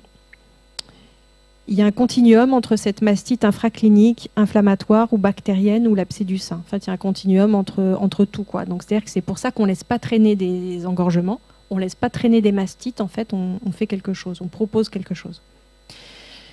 Donc, cette mastite, qui initialement est inflammatoire, peut devenir infectieuse et dans la moitié des cas, c'est infecté par un staphylocoque doré, moins fréquemment par un Escherichia coli ou un streptocoque du groupe B, par exemple en cas de mastite bilatérale ou un autre germe. Parfois, c'est des staphylocoques blancs ou d'autres streptocoques. Et parfois, ces germes sont retrouvés dans le lait maternel des femmes qui sont asymptomatiques. C'est pour ça que c'est un peu compliqué, en fait. On ne saute pas direct, en fait, sur des traitements et on ne fait pas des prélèvements à tout vent parce qu'en fait, on peut se retrouver... si on a un prélèvement, on retrouve des germes dedans, on ne sait pas trop quoi en faire parfois, quoi. Les symptômes, en tout cas, sont en rapport avec l'absence de drainage, en fait, d'un canal ou d'un lobe. Donc, on a une fièvre qui est souvent supérieure à 38,5. Des autres signes généraux, frissons, courbatures, parfois nausées, vomissements, les mères, elles décrivent un syndrome grical. Alors, quand il y avait les épisodes de dengue, elles pensaient souvent avoir la dengue. En fait, elles allaient voir le médecin en disant j'ai la dengue. Et ce qui n'était pas... C'est pour ça que là aussi, il faut toujours les interroger sur est-ce que vous allaitez un bébé. Parce que parfois, elles n'ont pas vu, par exemple, le placard rouge. Si jamais il est sous le sein, en fait, elles ne le voient pas. Il peut y avoir de la tachycardie, une inflammation qui est souvent unilatérale quand même. Les mastites bilatérales, c'est quand même beaucoup plus rare. Souvent, c'est le cadran supéro externe. On a une augmentation de la teneur en sodium du lait en raison de l'ouverture des jonctions serrées. Et le bébé, il peut ne pas trop aimer, même si le lait reste bon. Parfois, sur des mastites qui sont vraiment sévères, en fait, le lait, il n'arrive plus à couler, quoi. Comme la mère a mal, en plus, ça va goûter en fait au goutte à goutte. Et des fois, le bébé en veut pas, quoi. Donc là, c'est vraiment important de tirer, en fait, de tirer son lait. Et puis parfois c'est plus progressif. D'abord ça va être un port ou un canal lactifère qui va être bouché, puis en fait c'est pas vraiment traité, et puis ça se termine, pas toujours, mais ça peut arriver que ça se termine sur une mastite. Alors comment on fait pour différencier l'engorgement de la mastite ? Souvent quand même il y a un engorgement avant la mastite. L'engorgement, ça va être plus souvent les deux seins en fait en même temps, et puis globalement ils sont quand même moins inflammatoires qu'en cas de mastite, moins douloureux, et puis il n'y a pas ces signes un peu vraiment où la mère elle décrit qu'elle est courbaturée, enfin vraiment le syndrome grippal, quoi. Alors, les facteurs de risque, c'est toujours la même chose. On a des tétées insuffisamment fréquentes et efficaces. Donc, on voit que vraiment restreindre les tétées ou dire aux mères pas plus de 20 minutes ou attention, là, quand même, ils tètent trop, etc. En fait, on leur glisse des pots de banane sous les pieds, en fait, en faisant ça. Les tétées qui sont sautées. Les pressions sur les seins, soutien-gorge trop serré, une ceinture de sécurité, donc sur un trajet pour aller en brousse ou autre. La mère qui dort en position ventrale, éventuellement. Une hyperlactation, donc les mamans qui ont une hyperlactation ont plus de risques en fait d'avoir des mastites. Un sevrage brutal aussi, on ne fait pas un sevrage brutal, brutalement. Des crevasses infectées, et on verra pourquoi. L'anxiété et la fatigue maternelle. La maladie de la mère ou de l'enfant, l'anémie, la malnutrition, un diabète insulinodépendant par exemple. Les mères fumeuses aussi ont plus de risques de mastite. Sachant que le tabac n'est pas contre-indiqué pour l'allaitement maternel, c'est mieux de ne pas fumer évidemment, mais si elle fume, c'est quand même c'est un consensus international sur le fait qu'on peut poursuivre en fait l'allaitement. Alors c'est vrai qu'au-delà de 10 cigarettes par jour, par exemple, on peut se retrouver plus avec des risques de mastite ou autre, et des bébés des fois un peu plus irritables aussi.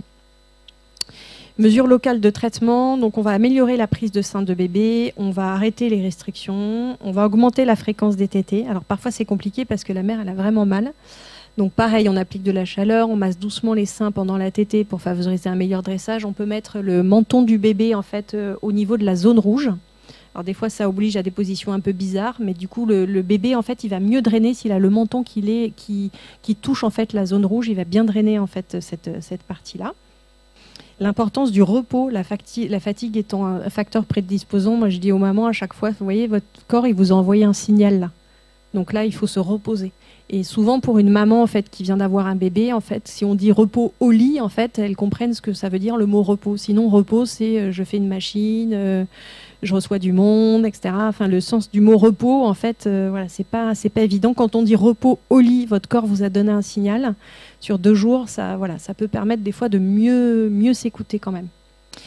Donc on peut utiliser du paracétamol en fait pour la douleur, de l'ibuprofène aussi éventuellement. Donc l'ibuprofène, on va voir que sur une mastite qui est un peu carabinée où il y a des crevasses, on s'en méfie parce que s'il y a une infection, en fait, c'est pas génial s'il n'y a pas une couverture antibiotique. Mais effectivement, l'ibuprofène, ça peut aider en anti-inflammatoire. Et les mères sont encouragées à contacter, donc là par exemple si elles contactent l'association, hein, voilà, ça c'est vraiment des mesures locales, mais elles sont encouragées à contacter le médecin en l'absence d'amélioration des symptômes après 24 heures. Donc c'est quand même assez rapide. Le truc souvent c'est qu'elles appellent et que ça fait déjà 48 heures qu'elles sont pas bien, quoi. Et parfois elles disent oui mais si je vais aller chez le médecin, il va me donner un médicament et je pourrai pas allaiter mon bébé. Donc non, on va chez son médecin qui d'abord voit si c'est une mastite ou pas, parce qu'il peut y avoir autre chose. Et il y a toujours un traitement effectivement qui va être compatible pour. Donc en traitement médical, en fait, alors les études disponibles, elles ne sont pas unanimes sur l'opportunité d'une antibiothérapie.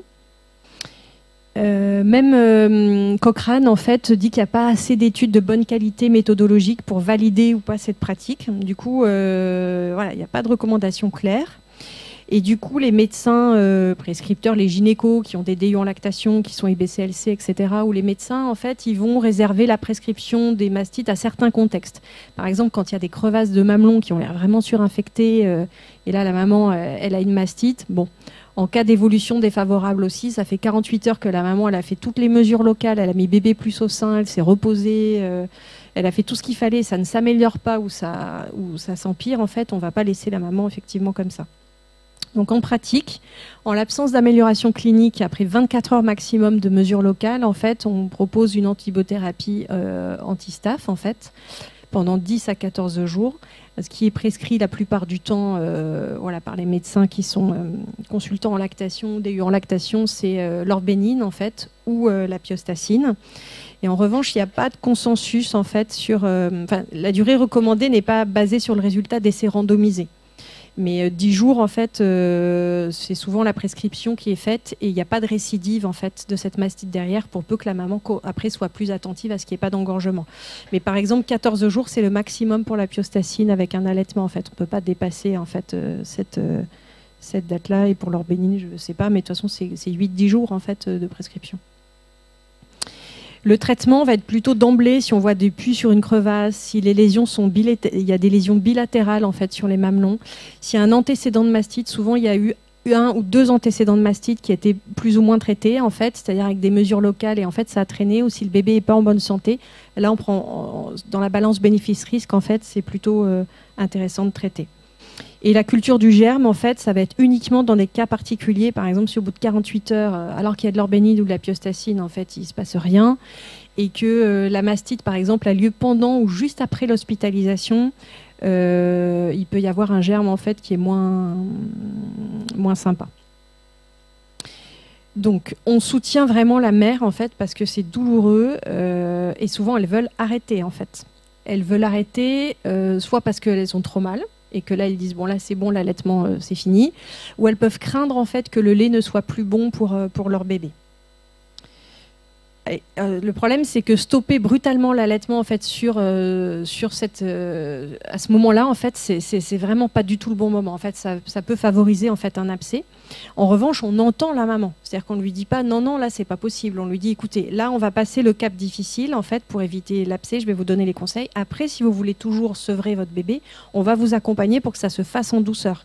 Parce que sinon, la mère, elle aura, même si vous voulez l'aider, elle aura juste l'impression que vous ne voulez pas l'écouter, quoi, et que vous restez sur l'allaitement, c'est meilleur pour la santé de la mère et de l'enfant, quoi. Donc c'est vraiment nécessaire d'accompagner la maman jusqu'à la guérison. Et ensuite, si elle souhaite toujours sevrer, alors en général, quand elle va mieux au bout de 3 jours, elle a perdu l'idée de sevrer, hein, une fois qu'elle a plus mal et que ça a diminué. Mais bon, si elle veut toujours sevrer à l'issue du traitement, en fait, on va l'accompagner pour un sevrage vraiment en douceur et diminuer petit à petit, en fait, les tétés. C'est nécessaire de l'informer tout de suite sur la compatibilité du traitement antibiotique, donc associé à de l'ibuprofène, hein, s'il y a vraiment besoin.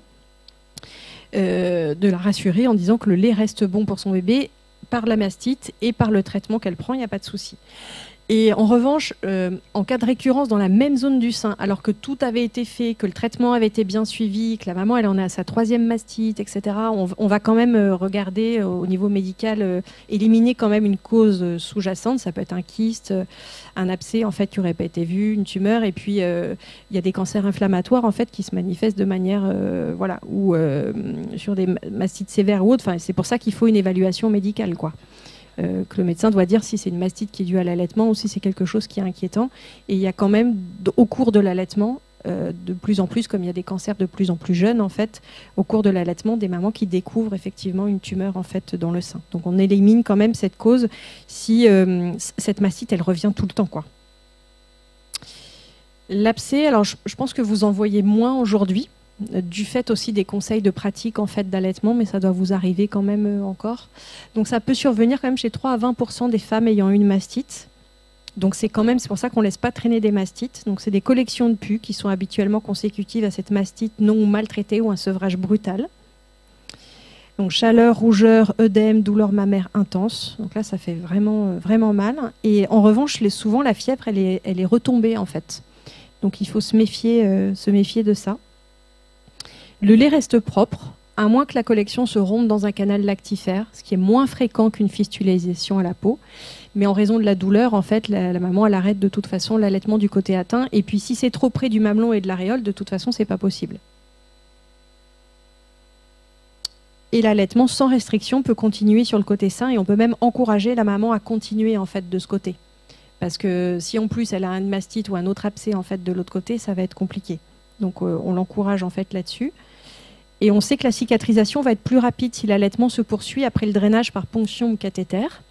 Et ça va être l'inverse en cas de chirurgie. Mais en tout cas, la maman du côté atteint, en fait, elle peut tirer son lait. Si elle y arrive et que la douleur n'est pas trop intense, on peut l'encourager à tirer son lait. Et il y a des mères qui le font. Et vraiment, des fois, on se dit, waouh, on ne sait pas si nous, on l'aurait fait, en fait. Et il ne faut pas se dire qu'est-ce que nous, on aurait fait. Il faut expliquer aux mamans la situation. Et les mamans, elles font leur choix, en fait. Et la notion de la douleur, elle peut être variable, en fait, d'une femme à l'autre. Donc on peut, en tout cas, on peut les soutenir. Non, ça peut reprendre. Parfois, il y a quand même une baisse de la lactation, hein, parce que après, ça dépend comment ça a été fait aussi au niveau chirurgical. Ou puis il y a parfois une appréhension quand même à remettre bébé sur ce sein.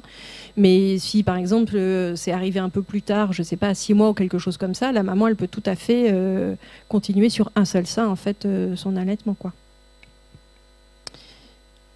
Donc les crevasses, donc ça c'est quelque chose que je pense que vous le voyez quand même beaucoup. Donc c'est très fréquent, alors particulièrement en Occident, hein, donc il y a un petit aspect culturel quand même. Il y a plus de 80% des femmes qui ressentent une gêne, voire une certaine douleur en fait. Alors ce qu'il faut savoir, c'est que au début, c'est ce que je disais, il peut y avoir une douleur au premier réflexe d'éjection. Pendant 20 à 30 secondes, en fait, il y a une douleur, alors que la prise du sein, elle vous paraît vraiment bien. Donc ça, c'est pas inquiétant. C'est quelque chose qui va diminuer au fil du temps. Mais si la douleur, en fait, elle est tout de suite très forte, en fait, ou qu'elle dure, en fait, tout le long de la tétée, en fait, ça nécessite quand même de venir regarder, en fait, cette tétée, de faire une observation complète de la tétée. C'est-à-dire avant la tétée, est-ce que le bébé était déjà en train de pleurer, etc. Pendant la tétée et à la fin, en fait, de la tétée. La douleur, elle est très difficile à supporter en fait psychologiquement, hein. Vous avez des mères qui redoutent les tétées, donc du coup qui les espacent. Plus elles les espacent, on a vu, plus finalement elles mettent le bébé en difficulté, elles se mettent elles-mêmes en difficulté. Et finalement, elles craquent et elles se disent, mais là, si c'est douloureux en fait comme ça, c'est pas possible, je vais arrêter. Si la douleur elle est présente dès la naissance, qu'elle persiste toute la durée de la tétée, on va rechercher une raison anatomique du côté du bébé ou de la mère. Donc par exemple, la mère peut avoir un mamelon un peu particulier rétracté, le bébé peut avoir un palais un peu particulier, il peut avoir un frein restrictif, il peut avoir une micro-rectognathies, le menton un petit peu en arrière. Et ça, c'est des choses qui ne vont pas empêcher l'allaitement, mais qui peuvent faire que les premières semaines, c'est un peu plus compliqué, un peu plus douloureux. Donc là, c'est vraiment l'intérêt de travailler en réseau pluridisciplinaire. Parce que si on travaille tout seul dans son coin, on n'avance pas, quoi. Donc il faut l'avis du pédiatre éventuellement, l'avis de l'ORL, une consultation ostéo. Enfin voilà, on va chercher en fait parce que même sur un frein restrictif, l'ostéo par exemple peut pouvoir aider un petit peu parce que ça va créer des tensions aussi dans les cervicales par exemple ou dans les mâchoires. Il va pouvoir desserrer un petit peu ça, il va pas modifier le frein, mais il peut venir en fait agir en fait sur des petites choses qui améliorent en fait les choses et qui font que la mère en fait va tenir. Et dans ces cas-là, on regarde comment est le mamelon après la tétée. Donc en prévention, tétée fréquente au signe d'éveil. Plus le sein est souple, plus c'est facile pour bébé de prendre le sein de manière profonde, ce que je vous ai montré. Donc la prise est asymétrique, en position, c'est important le ventre contre ventre, hein, pour les bébés. Et on favorise le pot à pot le premier mois, même après, hein, d'ailleurs, il n'y a aucune limite, en fait, même pour un bébé à terme. Hein. Ce n'est pas parce que le bébé est né à 41 semaines qu'il aurait le droit qu'à du pot à pot en salle de naissance. En fait, le pot à pot, ça va aider en fait, tous les bébés après la naissance hein, sur l'adaptation. Et pour soulager, on peut exprimer un peu de lait en début de tétée. On peut débuter par le sein le moins sensible. On peut favoriser toutes les positions type ventrale, donc comme la position salle de naissance, comme vous montrez Muriel. Briser la succion jusqu'à ce que la prise soit indolore. On peut faire sécher du lait maternel sur la lésion. On peut proposer des petites coupelles forme mamelon pour éviter... Des fois, les mamans ne supportent même pas le tissu, en fait. Donc, juste un t-shirt, elles ne supportent pas. On peut proposer voilà, des antalgiques éventuellement. S'il y a des crevasses qui sont surinfectées parce que ça traîne, il peut y avoir un traitement local possible en fait, avec de la mupirocine ou même une antibiothérapie. Ça c'est vraiment dans des cas ultra particuliers sur des crevasses qui ne guérissent pas du tout. Et les bouts de sein, c'est à proposer en dernière intention. Encore une fois, ça ne veut pas dire que c'est interdit. Ça veut juste dire qu'on ne le propose pas tout de suite. Parce qu'après, le bébé, il a du mal à s'en passer. Et il y a aussi un mauvais drainage, en fait, et puis une moindre stimulation. Donc, en fait, si on propose le bout de sein, parfois, c'est la seule solution. On a tout essayé. Hein, et la mère, elle dit, mais c'est ça, ou j'arrête l'allaitement. De toute façon, elle ne vous le dit pas et elle met le bout de sein.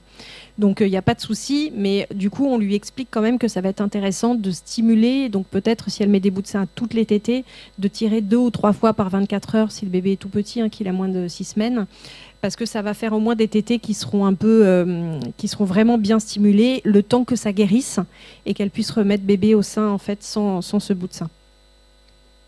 Et à noter que laisser le mamelon au contact d'un coussinet imbibé de lait peut favoriser la survenue de crevasses. Et en revanche, les pansements de lait maternel, c'est possible, mais c'est pas validé. Les pansements de lait maternel, c'est la maman quand elle exprime du lait sur une compresse, elle le met en fait sur le sein. Et donc la compresse doit être vraiment imbibée. On laisse maximum 4 heures et elle vient entourer en fait le pansement de lait maternel par du film alimentaire, comme on entoure les pizzas dans le frigo pour éviter que ça se dessèche. Et l'idée, c'est une cicatrisation en fait en milieu humide. Donc on laisse 4 heures maximum. Et voilà, de ce qu'on constate, ça marche bien. L'avantage, c'est que c'est gratuit, qu'il n'y aura aucune réaction possible en fait au lait maternel. Il y a quelques mamans des fois qui font une petite rougeur avec le film alimentaire plastique en fait. Mais c'est rare. Et du coup, ça vaut le coup d'essayer parce que parfois, en 24 heures, ça va mieux. Et c'est toujours bien d'encourager les mamans à faire quelque chose à partir de leur corps, en fait, et quelque chose qui est gratuit sans aller acheter forcément quelque chose pour cet allaitement. Alors, l'utilité des crèmes et autres accessoires, il y en a beaucoup. Même les meilleures crèmes, en fait, ne sont pas sans risque. Hein. Des cas d'infection ont été rapportés par de la lanoline purifiée ou certains pansements hydrogel. Des cas de réaction allergique également. Et puis, normalement, en mettant ces crèmes, sachant que les crevasses, en fait, c'est des portes d'entrée, c'est une effraction de la peau, quoi, donc c'est une porte d'entrée aux microbes. Il faudrait que la maman, en fait, elle aille se laver les mains à chaque fois 30 secondes comme il faut, pas se sécher les mains sur le torchon de la cuisine et utiliser un seul doigt, en fait, pour mettre la crème, en fait, d'un côté et de l'autre. En pratique, elles ne le font pas. Et le risque, en fait, c'est qu'elles se mettent des microbes, en fait, sur les seins, sur cette porte d'entrée. Et c'est comme ça qu'on a des crevasses, en fait, qui finissent par ne plus guérir. Donc c'est quand même intéressant de se dire qu'avec le lait maternel, ça va être un peu la même chose, sauf que le lait maternel, il y a quand même des propriétés antimicrobes en fait dedans. Donc s'il y a un petit microbe dedans, le lait maternel en fait va le manger, donc ça va, voilà, c'est plus intéressant de le faire avec du lait maternel. On se lave bien les mains, donc avant les applications. Alors il y a parfois des mamans qui utilisent d'autres choses, des huiles d'olive, de coco, etc. C'était montré que ça ne permet pas de maintenir une hydratation suffisante sur les crevasses. Et il y a des mamans qui achètent des coupelles en argent, des coquillages. Alors, il n'y a pas d'études autres que celles des fabricants. Alors, évidemment, les fabricants trouvent ça formidable, mais il n'y a pas vraiment d'études. Et attention aux coquillages, parce que ce qu'on a pu observer, c'est quand même il y a pas mal de mycoses. En fait, ça pourrait favoriser en fait les mycoses. Donc, ça dépend si les mamans les laissent en fait en permanence ou si elles les mettent vraiment de temps en temps. Et puis, c'est pareil, c'est encore un truc qui s'achète et qui coûte cher, quoi. Et enfin la candidose. Donc la candidose, donc là vous pouvez avoir un mamelon et ou une aréole en fait qui peuvent être roses, brillants, squameux ou parfois c'est pas flagrant. La douleur en tout cas elle est présente pendant toute la tétée et après, parfois pendant plusieurs heures. Et c'est une douleur vraiment que les mamans décrivent comme du ver pilé, en fait, comme une brûlure en fait, qui les lance. Ça peut gratter aussi, démanger. Les facteurs favorisants pendant la lactation, des lésions en fait, du mamelon, une mastite, une prise d'antibiotiques en postpartum, une prise d'antibiotiques au long cours avant la grossesse, une vaginite éventuellement à candida. Et en revanche, ce qui est intéressant quand même à retenir, c'est que le lait maternel, il a quand même des propriétés fongistatiques. Du coup, la mère, elle peut avoir une candidose alors que le bébé n'a pas de muguet. Souvent, on regarde les deux. Et en fait, avec le lait maternel, en fait, il a tellement des propriétés intéressantes sur plein de choses que du coup, ça peut être juste un érythème fessier, par exemple, chez le bébé. Et en fait, il n'y a pas de muguet dans la bouche. On se dit, bah non, s'il n'y a pas de muguet, c'est que la maman n'a pas de mycose. Mais en fait, ça peut être ça quand même. Donc en traitement, les mesures générales d'hygiène, les mesures complémentaires de rincer le mamelon éventuellement après la tétée, un traitement local antifongique pour la mère et pour le bébé. Et si besoin, si ça ne suffit pas, en fait, il y a des mères qui ont besoin d'un traitement par voie générale, mais voilà, on ne le fait pas en première intention. Auquel cas, c'est du triflucan en fait, qui est compatible en fait, avec l'allaitement voilà, sur 10 ou 14, au moins voilà, 14 jours, je crois, de mémoire. Parfois, vous avez des dames qui utilisent la pommade de Newman. C'est une préparation magistrale en pharmacie parce qu'il n'y a pas d'équivalent en fait qui est commercialisé, qui mélange en fait du mupiderme, en fait un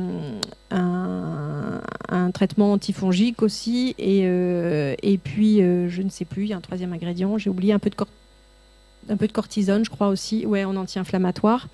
Ça n'a pas montré son efficacité. Alors, ça ne veut pas dire qu'elle n'est pas efficace, mais qu'on se rend compte que souvent, en tout cas les professionnels de santé médicaux, hein, pas comme moi, mais les médecins voilà, et autres qui sont consultants en lactation, en fait, ils disent que souvent, on n'est peut-être pas sur un diagnostic de mycose aussi. On s'est peut-être trompé, on a peut-être sauté un peu trop vite sur ce diagnostic, et du coup...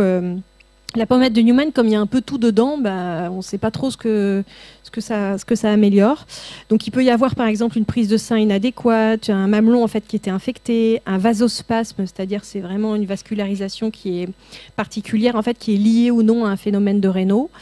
Et du coup, en fait, c'est pas toujours évident en une consultation d'être sûr en fait de son diagnostic. Alors, ce qu'on peut essayer sur la candidose mammaire, c'est diluer une cuillère à café de bicarbonate de soude alimentaire dans 250 ml d'eau tiède et appliquer sur le sein.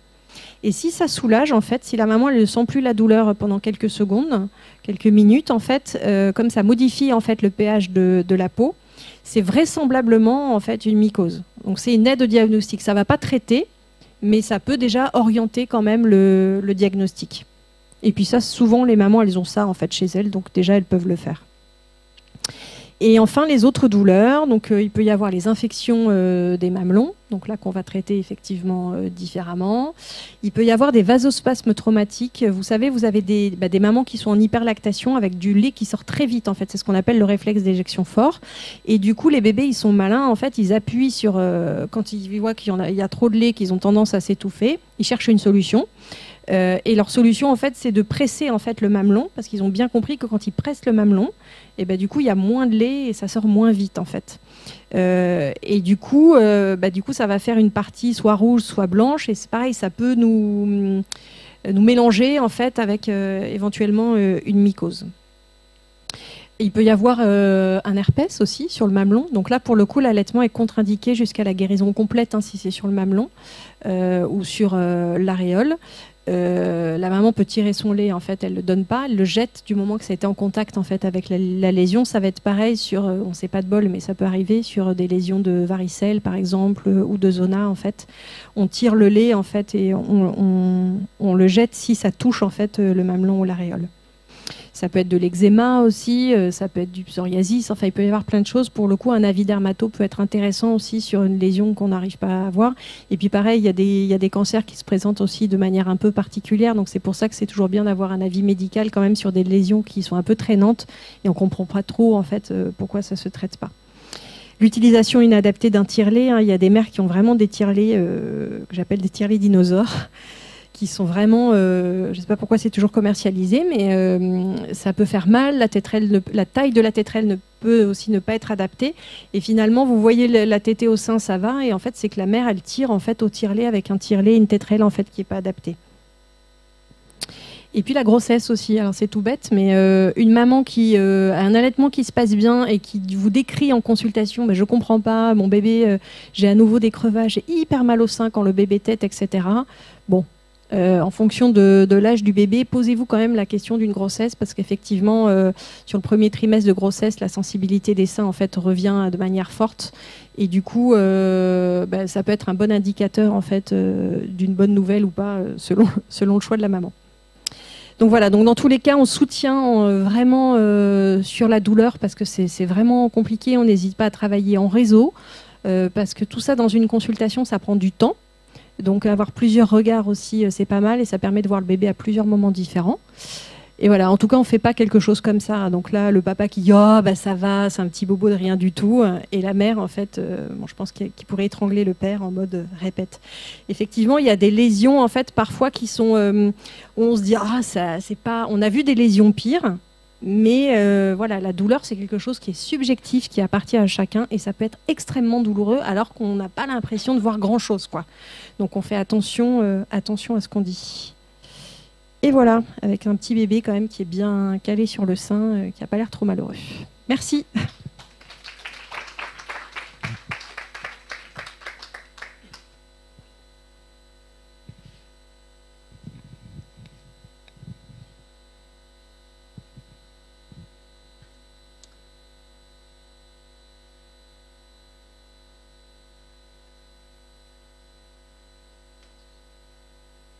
Bonsoir à tous. Donc là, on va parler un peu plus spécifiquement de la problématique un peu de la prise de poids qui peut être des fois un peu compliquée. Alors là, je me suis axée surtout sur le premier mois, donc c'est vraiment au tout début de la mise en place de l'allaitement.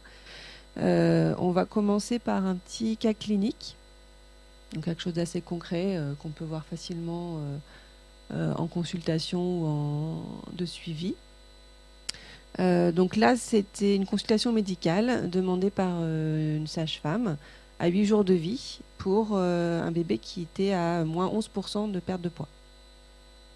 Dans le contexte un petit peu, donc c'était un 4e enfant. La maman, elle avait allaité les 2 premiers sans souci particulier pendant plusieurs mois. Et elle n'avait pas allaité son 3e enfant, c'était son souhait. Elle accouche de manière autosique à 37 semaines et 3 jours à la clinique par voie basse, sans souci particulier, pas d'hémorragie particulière. Un bébé eutrophe, même bien portant, 3 kg 205. Et là, elle souhaite vraiment allaiter ce 4e enfant. À la maternité, ça se passe plutôt bien. L'allaitement se met bien en place d'après la maman. Elle sent bien la montée de lait arriver. Et voilà un petit peu le début de sa courbe de poids. Au premier jour, il perd un peu, 3 kg 130. Deuxième jour, 2 kg 990. Jusque-là, ça reste plutôt correct.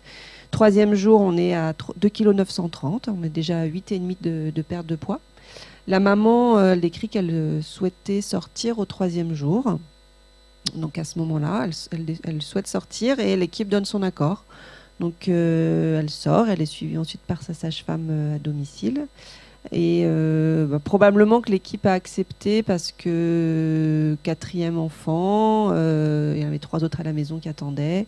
Et elle avait allaité ses 2 premiers, que ça s'était bien passé. Donc s'était dit, on va faire le suivi classiquement à la maison. Donc ça déjà c'est quelque chose qui peut alerter, parce que 8% perte de poids, c'est quand même un seuil déjà critique. Donc il faut déjà mettre en place des choses. Donc c'est quand même...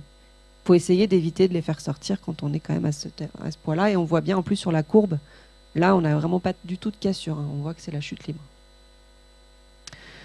Donc ce bébé est suivi par la sage-femme régulièrement. On a une perte de poids le lendemain. On est à 11% de perte de poids. Donc effectivement, l'allaitement était quand même finalement pas très bien lancé. Donc là, il y a l'allaitement qui est évalué par la sage-femme. Elle redonne un peu les idées de base.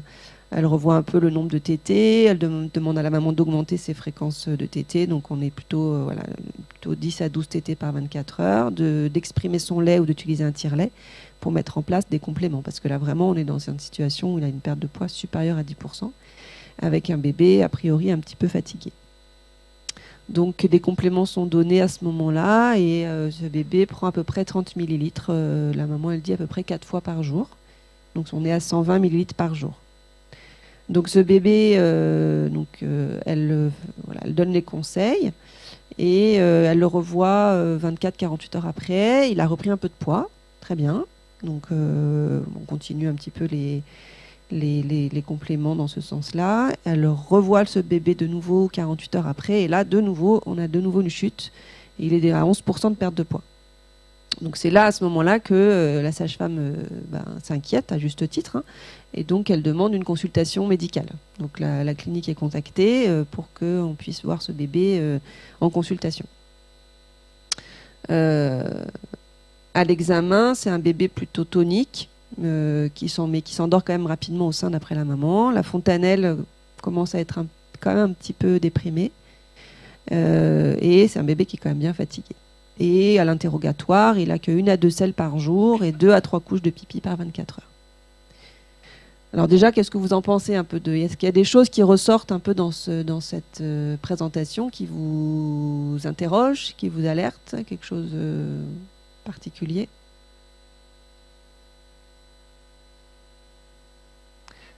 Oui, on dit 4 à 5, mais au minimum, 5, quoi. C'est vrai que... Donc là, effectivement, on a déjà des signes à l'interrogatoire, sans même connaître le poids du bébé, sans même voir la courbe de poids. Hein. Parce que c'est vrai qu'à l'allaitement au sein, c'est difficile de connaître les entrées, hein, pas comme au biberon où on voit les quantités. Donc la façon d'évaluer l'hydratation du bébé, savoir s'il boit bien, c'est d'évaluer ses sorties. Donc effectivement, là, on est un peu juste. On est même très juste. Donc il y a vraiment des signes de déshydratation, effectivement. Et par rapport à ce qui a été proposé comme prise en charge à la maison, ça vous semble adapté ou vous auriez fait autrement?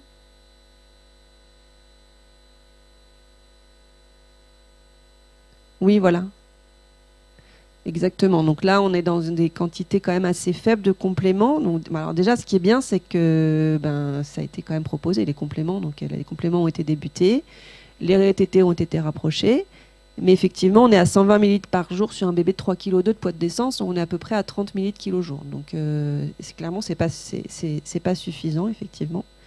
Donc il faudra envisager probablement d'augmenter un peu plus les compléments à ce moment-là. Parce que là, on est quand même, faut quand même agir assez rapidement. Ce bébé, il est fatigué quand même. Hein. Donc, on a ce bébé en consultation. Qu'est-ce qu'on va rechercher en fait, et à l'interrogatoire, etc., pour avancer un petit peu dans notre prise en charge.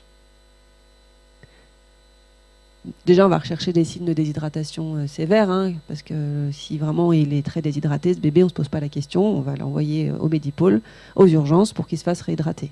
D'accord ? Donc ça, c'est tous les signes qu'on ne va pas détailler de déshydratation importante, qu'il n'avait pas. Il était un peu fatigué, mais il n'avait pas de cerne, il n'avait pas de pli cunadé. Enfin voilà, il avait quand même, puis il gardait un bon tonus et puis il arrivait à téter quand même toutes les 2-3 heures sa mère. Hein. Donc on va rechercher là ce qui nous alerte et ce qui a été vraiment échangé avec la maman, c'est l'histoire de ce terme. On n'est qu'à 37 semaines. Donc c'est vrai que cette maman, elle a toujours eu des bébés qui étaient plutôt à 39-40.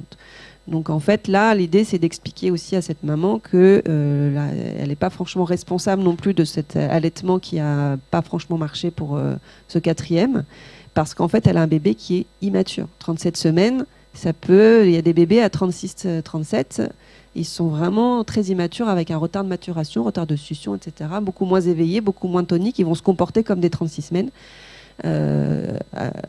qui seront beaucoup moins compétents qu'un bébé à 40 semaines. Ouais, et plutôt macrosome. Mais en fait, finalement, 37 semaines, il est clairement, même moi, on le voyait à la consultation lors de la mise au sein, etc., c'était un bébé qui avait vraiment, vraiment un bébé qui se comportait comme un 36 semaines. Quoi. Donc du coup, un bébé peu tonique va moins téter sa mère, en tout cas va moins être efficace sur les suctions et sur les tétés, et donc on va avoir une lactation plutôt pauvre qui ne se sera pas bien lancée. Donc ça peut être une des raisons aussi pourquoi ce bébé n'a pas réussi à reprendre du poids et même n'a fait que perdre. Est-ce qu'il y avait un bon transfert de lait? Donc ça, c'est vérifier la mise au sein, comme vous a montré Fanny. Est-ce que la mise au sein est bonne? Est-ce qu'il a une bonne position de sa bouche sur le sein? Est-ce qu'on entend des déglutitions ou pas? Est-ce qu'il y a des douleurs au sein? Est-ce qu'il y a des crevasses, etc., qui peut expliquer un faible transfert de lait? Et donc, est-ce que la maman, elle avait une bonne lactation? Donc là, effectivement, la mère, elle décrivait qu'elle avait les seins un peu tendus, mais que c'était pas non plus extraordinaire, et que surtout, ça ressemblait pas à ses 2 premiers allaitements, où elle avait vraiment eu une sensation très différente. Donc, est-ce que ses seins sont bien tendus? Est-ce qu'ils s'assouplissent après la tétée? Est-ce qu'il y a du lait à l'expression, etc. On s'intéresse aussi à l'environnement. Donc là, c'était une maman, le papa, il était au boulot. Il n'avait pas pu prendre, il n'y a que 3 jours en plus ici en Calédonie. Alors bon. Et il y avait 3 autres enfants. Alors c'est vrai qu'ils étaient à l'école, etc. Mais elle avait quand même beaucoup de choses à gérer, cette maman à la maison. Et puis elle était très stressée de ne pas réussir à allaiter ce 4e enfant, sachant qu'elle avait donné le biberon au 3e. Donc il y avait un environnement quand même assez stressant autour, et de fatigue, qui peut clairement expliquer aussi une lactation plutôt qui s'est pas très bien lancée. Donc voilà, les causes, elles sont un peu multiples, mais c'est clairement un bébé, une faible stimulation et un faible transfert de lait, puisque c'est un bébé peu mature, en tout cas peu compétent, immature en tout cas, et donc une lactation pauvre, et donc pas assez de lait, donc bébé a du mal à être autonome au sein, à tout été. On rentrait dans un cercle vicieux qui fait que perte de poids, quoi. Donc là, effectivement, il fallait rompre un peu cet enchaînement qui a été bien fait par la sage-femme initialement. Et donc là, qu'est-ce qu'on peut proposer à ce bébé? Donc là, on n'a pas eu besoin de l'hospitaliser. On a fait tout notre interrogatoire. Elle a rapproché ses tétés. On est à 10 à 12 tétés par 24 heures.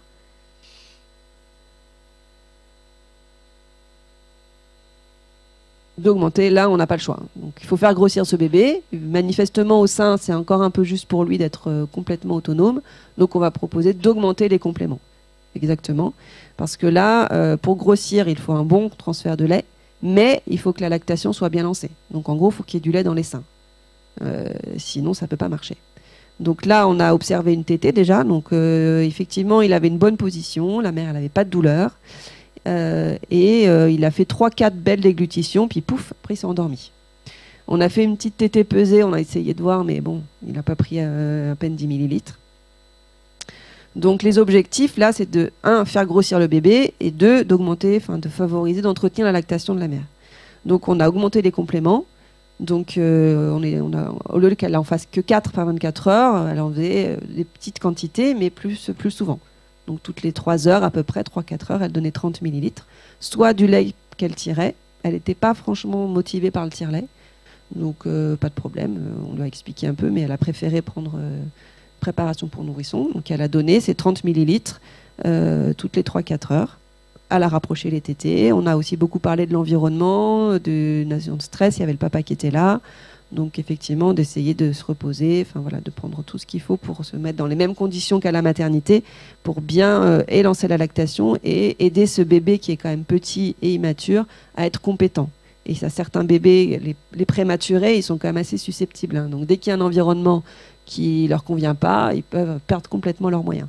Donc là, il fallait reproduire un environnement vraiment cocooning pour que ce bébé puisse montrer toutes ses compétences. On lui expliquait qu'effectivement, c'est toujours mieux quand on donne des compléments de donner des petites quantités rapprochées que des gros biberons toutes les 6 heures. Ça, Fanny vous a expliqué aussi pourquoi. Parce que si on donne des trop grosses quantités, surtout si c'est des préparations pour nourrissons, il va être complètement repu. Donc, il va pioncer pendant 4-5 heures. Donc, du coup, il ne va pas stimuler les seins de sa mère. Donc, du coup, elle va encore moins entretenir sa lactation. Et puis, la mère, en plus, elle peut se dire « Ah ben c'est génial, on va donner un biberon, pendant 5 heures, il pionce. » C'est parfait, on va continuer comme ça. Donc voilà. Et puis effectivement, s'il a un gros volume d'un coup, il faut aussi qu'elle donne un complément assez doucement. Favoriser les tétés rapprochés, proposer le tire-lait, donc comme on l'a dit, pour plutôt donner du lait de maman, faire beaucoup de peau à peau, donc ça redonner aussi effectivement cet environnement qui permet d'avoir plein d'ocytocine. Donc c'est l'hormone de bien-être et de plaisir que les mamans vont sécréter et qui vont qui ont un rôle à jouer en fait dans la lactation, un rôle important, surtout un rôle dans l'éjection du lait. Donc effectivement, plus on va permettre à cette maman d'être pleine d'ocytocine, mieux ce sera pour l'allaitement. Donc le pot à pot, mais aussi, comme disait Fanny, la coucounée, une petite couverture, l'arroser vraiment de tout ce qui va bien pour qu'elle se sente le mieux possible et moins stressée. Donc on s'aide de l'entourage. Je dis entourage et pas forcément. Des fois, la famille proche peut être des fois un peu trop toxique. Donc, en tout cas, il faut qu'elle s'entourage de quelqu'un qui l'aide. Voilà. Limiter les pertes énergétiques, ça c'est hyper important, on n'en a pas parlé, hein, mais effectivement, un bébé, ça peut arriver, des fois, on a des bébés, on interroge, tout se passe bien, nickel, on comprend pas. La mère, elle a du lait, le bébé, on le voit, il sait faire, etc. Et puis, en fait, on s'est rendu compte que les parents donnaient un bain tous les jours à un bébé qui faisait tout juste 2,9 kg, 3 kg par exemple. Bon, bah ça, rien que ça, c'est une perte d'énergie qui peut entraîner en fait un bébé qui n'arrive pas à grossir, parce qu'en fait il est tellement occupé, il prend toute son énergie à maintenir sa bonne température, à supporter le bain, etc., qu'il supporte d'ailleurs très bien, hein. Les parents, ils peuvent dire mais ça se passe super bien, il est content, mais en fait ça lui demande une énergie folle, et donc en fait il n'arrive pas à grossir derrière. Bien le couvrir, éviter les pleurs. Un bébé qui pleure beaucoup, c'est pareil, il peut prendre moins de poids. Beaucoup de portage. On favorise le portage, le pot à pot, les écharpes de portage, etc. Et on rassure on rassure vraiment la famille au complet. Et on contrôle dans 48 heures. On ne va pas donner les conseils et dire bon bah on verra. Il faut vraiment donner un rendez-vous rapidement, très rapproché derrière. Donc là, il revient 48 heures après, il a repris 90 grammes en 2 jours. Donc très bien. Un bébé qui tète toutes les 2 heures, 2-3 heures au sein. La maman, elle donne des compléments de 30 à 40 millilitres toutes les 3 heures. Elle réveille son bébé la nuit toutes les 3 heures. Ce matin, elle décrit qu'il a refusé 2 fois le sein et que du coup, il a pris 2 fois 60 millilitres. Donc là, on en est là. Qu'est-ce qu'on propose? Ça vous va déjà? On a déjà le premier objectif qui était de refaire grossir ce bébé. Donc on est déjà moins dans le stress. On peut déjà rassurer les parents là-dessus en disant bon voilà, on a passé un cap important. On n'a pas besoin d'hospitaliser votre bébé, ça roule. Le problème c'était probablement juste un manque d'apport, hein, parce qu'il faut toujours vérifier qu'il n'y ait pas autre chose, hein, une infection, etc. Donc on a déjà eu notre premier objectif. Donc là, on peut éventuellement, c'est vrai que 90 grammes en 2 jours, c'est quand même pas mal. Donc on se dit qu'il arrive quand même à bien téter au sein, ce bébé en plus. Donc on va essayer proposer peut-être à la maman de baisser un peu ses compléments, si elle est OK. Donc là, on lui a dit d'essayer de ne pas donner de plus de 30 millilitres, sauf si vraiment, voilà. De poursuivre l'allaitement, le tire-lait. Donc elle a diminué un petit peu. Et il revient, je le revois 3 jours après. Et donc là, il a pris 45 grammes par jour en moyenne. Donc parfait, avec ses petits compléments. Donc on repropose de diminuer les compléments. Et puis la maman, elle est bien rassurée, tout se passe bien avec le papa. Elle n'était pas trop chaude pour complètement trop les diminuer.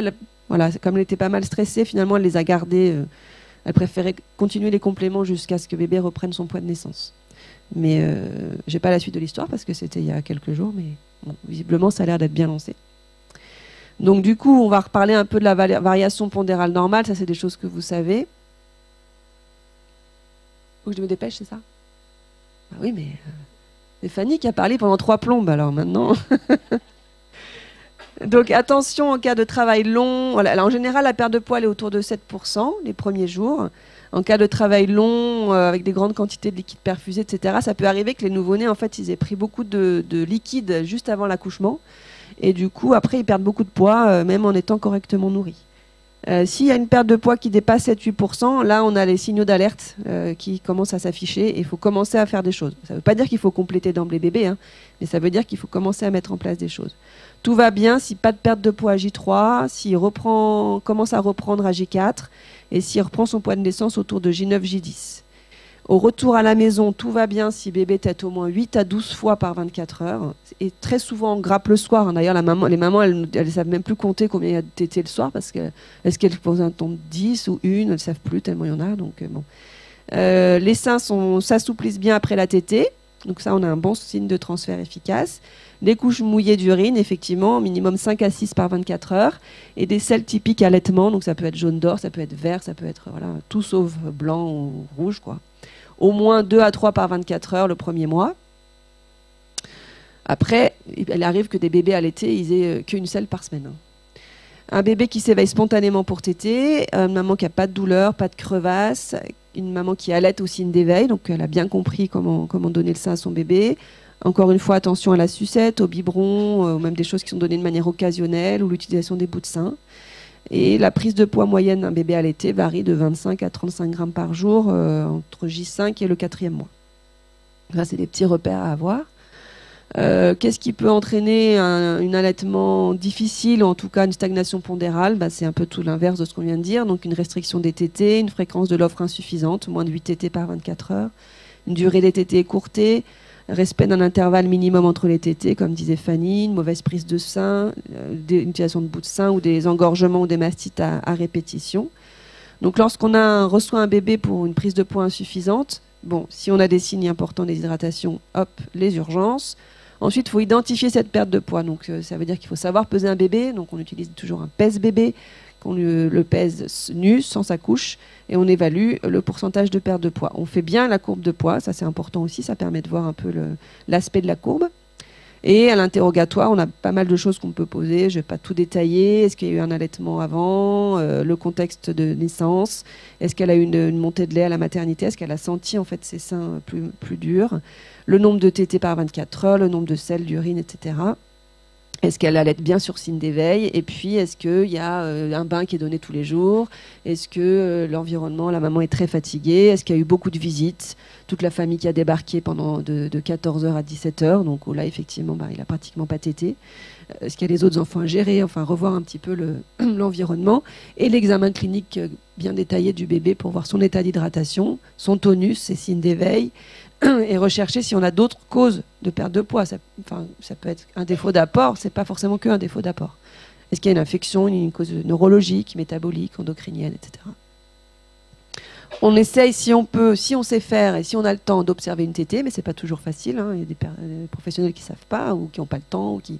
Voilà, donc à ce moment-là, bien penser, essayer d'adresser, en fait, quand on a un doute, à une personne compétente pour observer une tétée, pour voir si ce bébé a une bonne prise du sein. Si, une fois qu'on a identifié la perte de poids, on sait que le bébé a perdu du poids, les objectifs sont donc de nourrir ce bébé. Donc ça, on sait tous faire. Au pire, on donne des compléments. D'entretenir, par contre, la lactation. Ça, c'est des choses qui ne sont pas toujours faites dans les consultations. Et du coup, on se concentre sur ce bébé qui a perdu beaucoup de poids. Donc oui, il faut qu'on le fasse grossir. Mais si à côté de ça, on ne va pas aider la mère à favoriser sa lactation, au bout de quelques jours, on ne va pas réussir à relancer un allaitement exclusif. Et on apporte du soutien émotionnel aux parents. Donc s'il n'y a pas besoin de compléments, on peut essayer déjà d'avoir des petites mesures simples pour augmenter l'efficacité du bébé au sein pour qu'il puisse prendre du poids. On va revoir la position du bébé, proposer plusieurs positions. On réexplique bien qu'il ne faut pas limiter les durées de tétée. On peut essayer de stimuler bébé grâce à la super-alternance, c'est-à-dire qu'on lui propose le sein droit, le sein gauche très régulièrement. On augmente le nombre de tétées, donc on dit bien à la maman d'essayer de savoir à peu près combien elle en donne, mais au moins 10 à 12 par 24 heures. À la fin d'une tétée, qu'elle propose toujours le deuxième, soit il ne va pas vouloir, il va dormir, mais des fois il va peut-être s'éveiller, prendre 2-3 suctions, et rien que ça peut être un petit peu de lait en plus. Et on peut ici proposer d'aider au transfert de lait, donc aider à faire sortir le lait grâce à la compression mammaire. Enfin, ça peut être des petits trucs en plus quand on considère qu'effectivement il y avait un allaitement qui était quand même un peu limite, s'il n'y avait que 8 tétés, enfin voilà, on donne 2-3 infos, pas de bain tous les jours, des choses comme ça. On respecte bien les signes de faim, donc on essaie de faire téter bébé avant qu'il pleure.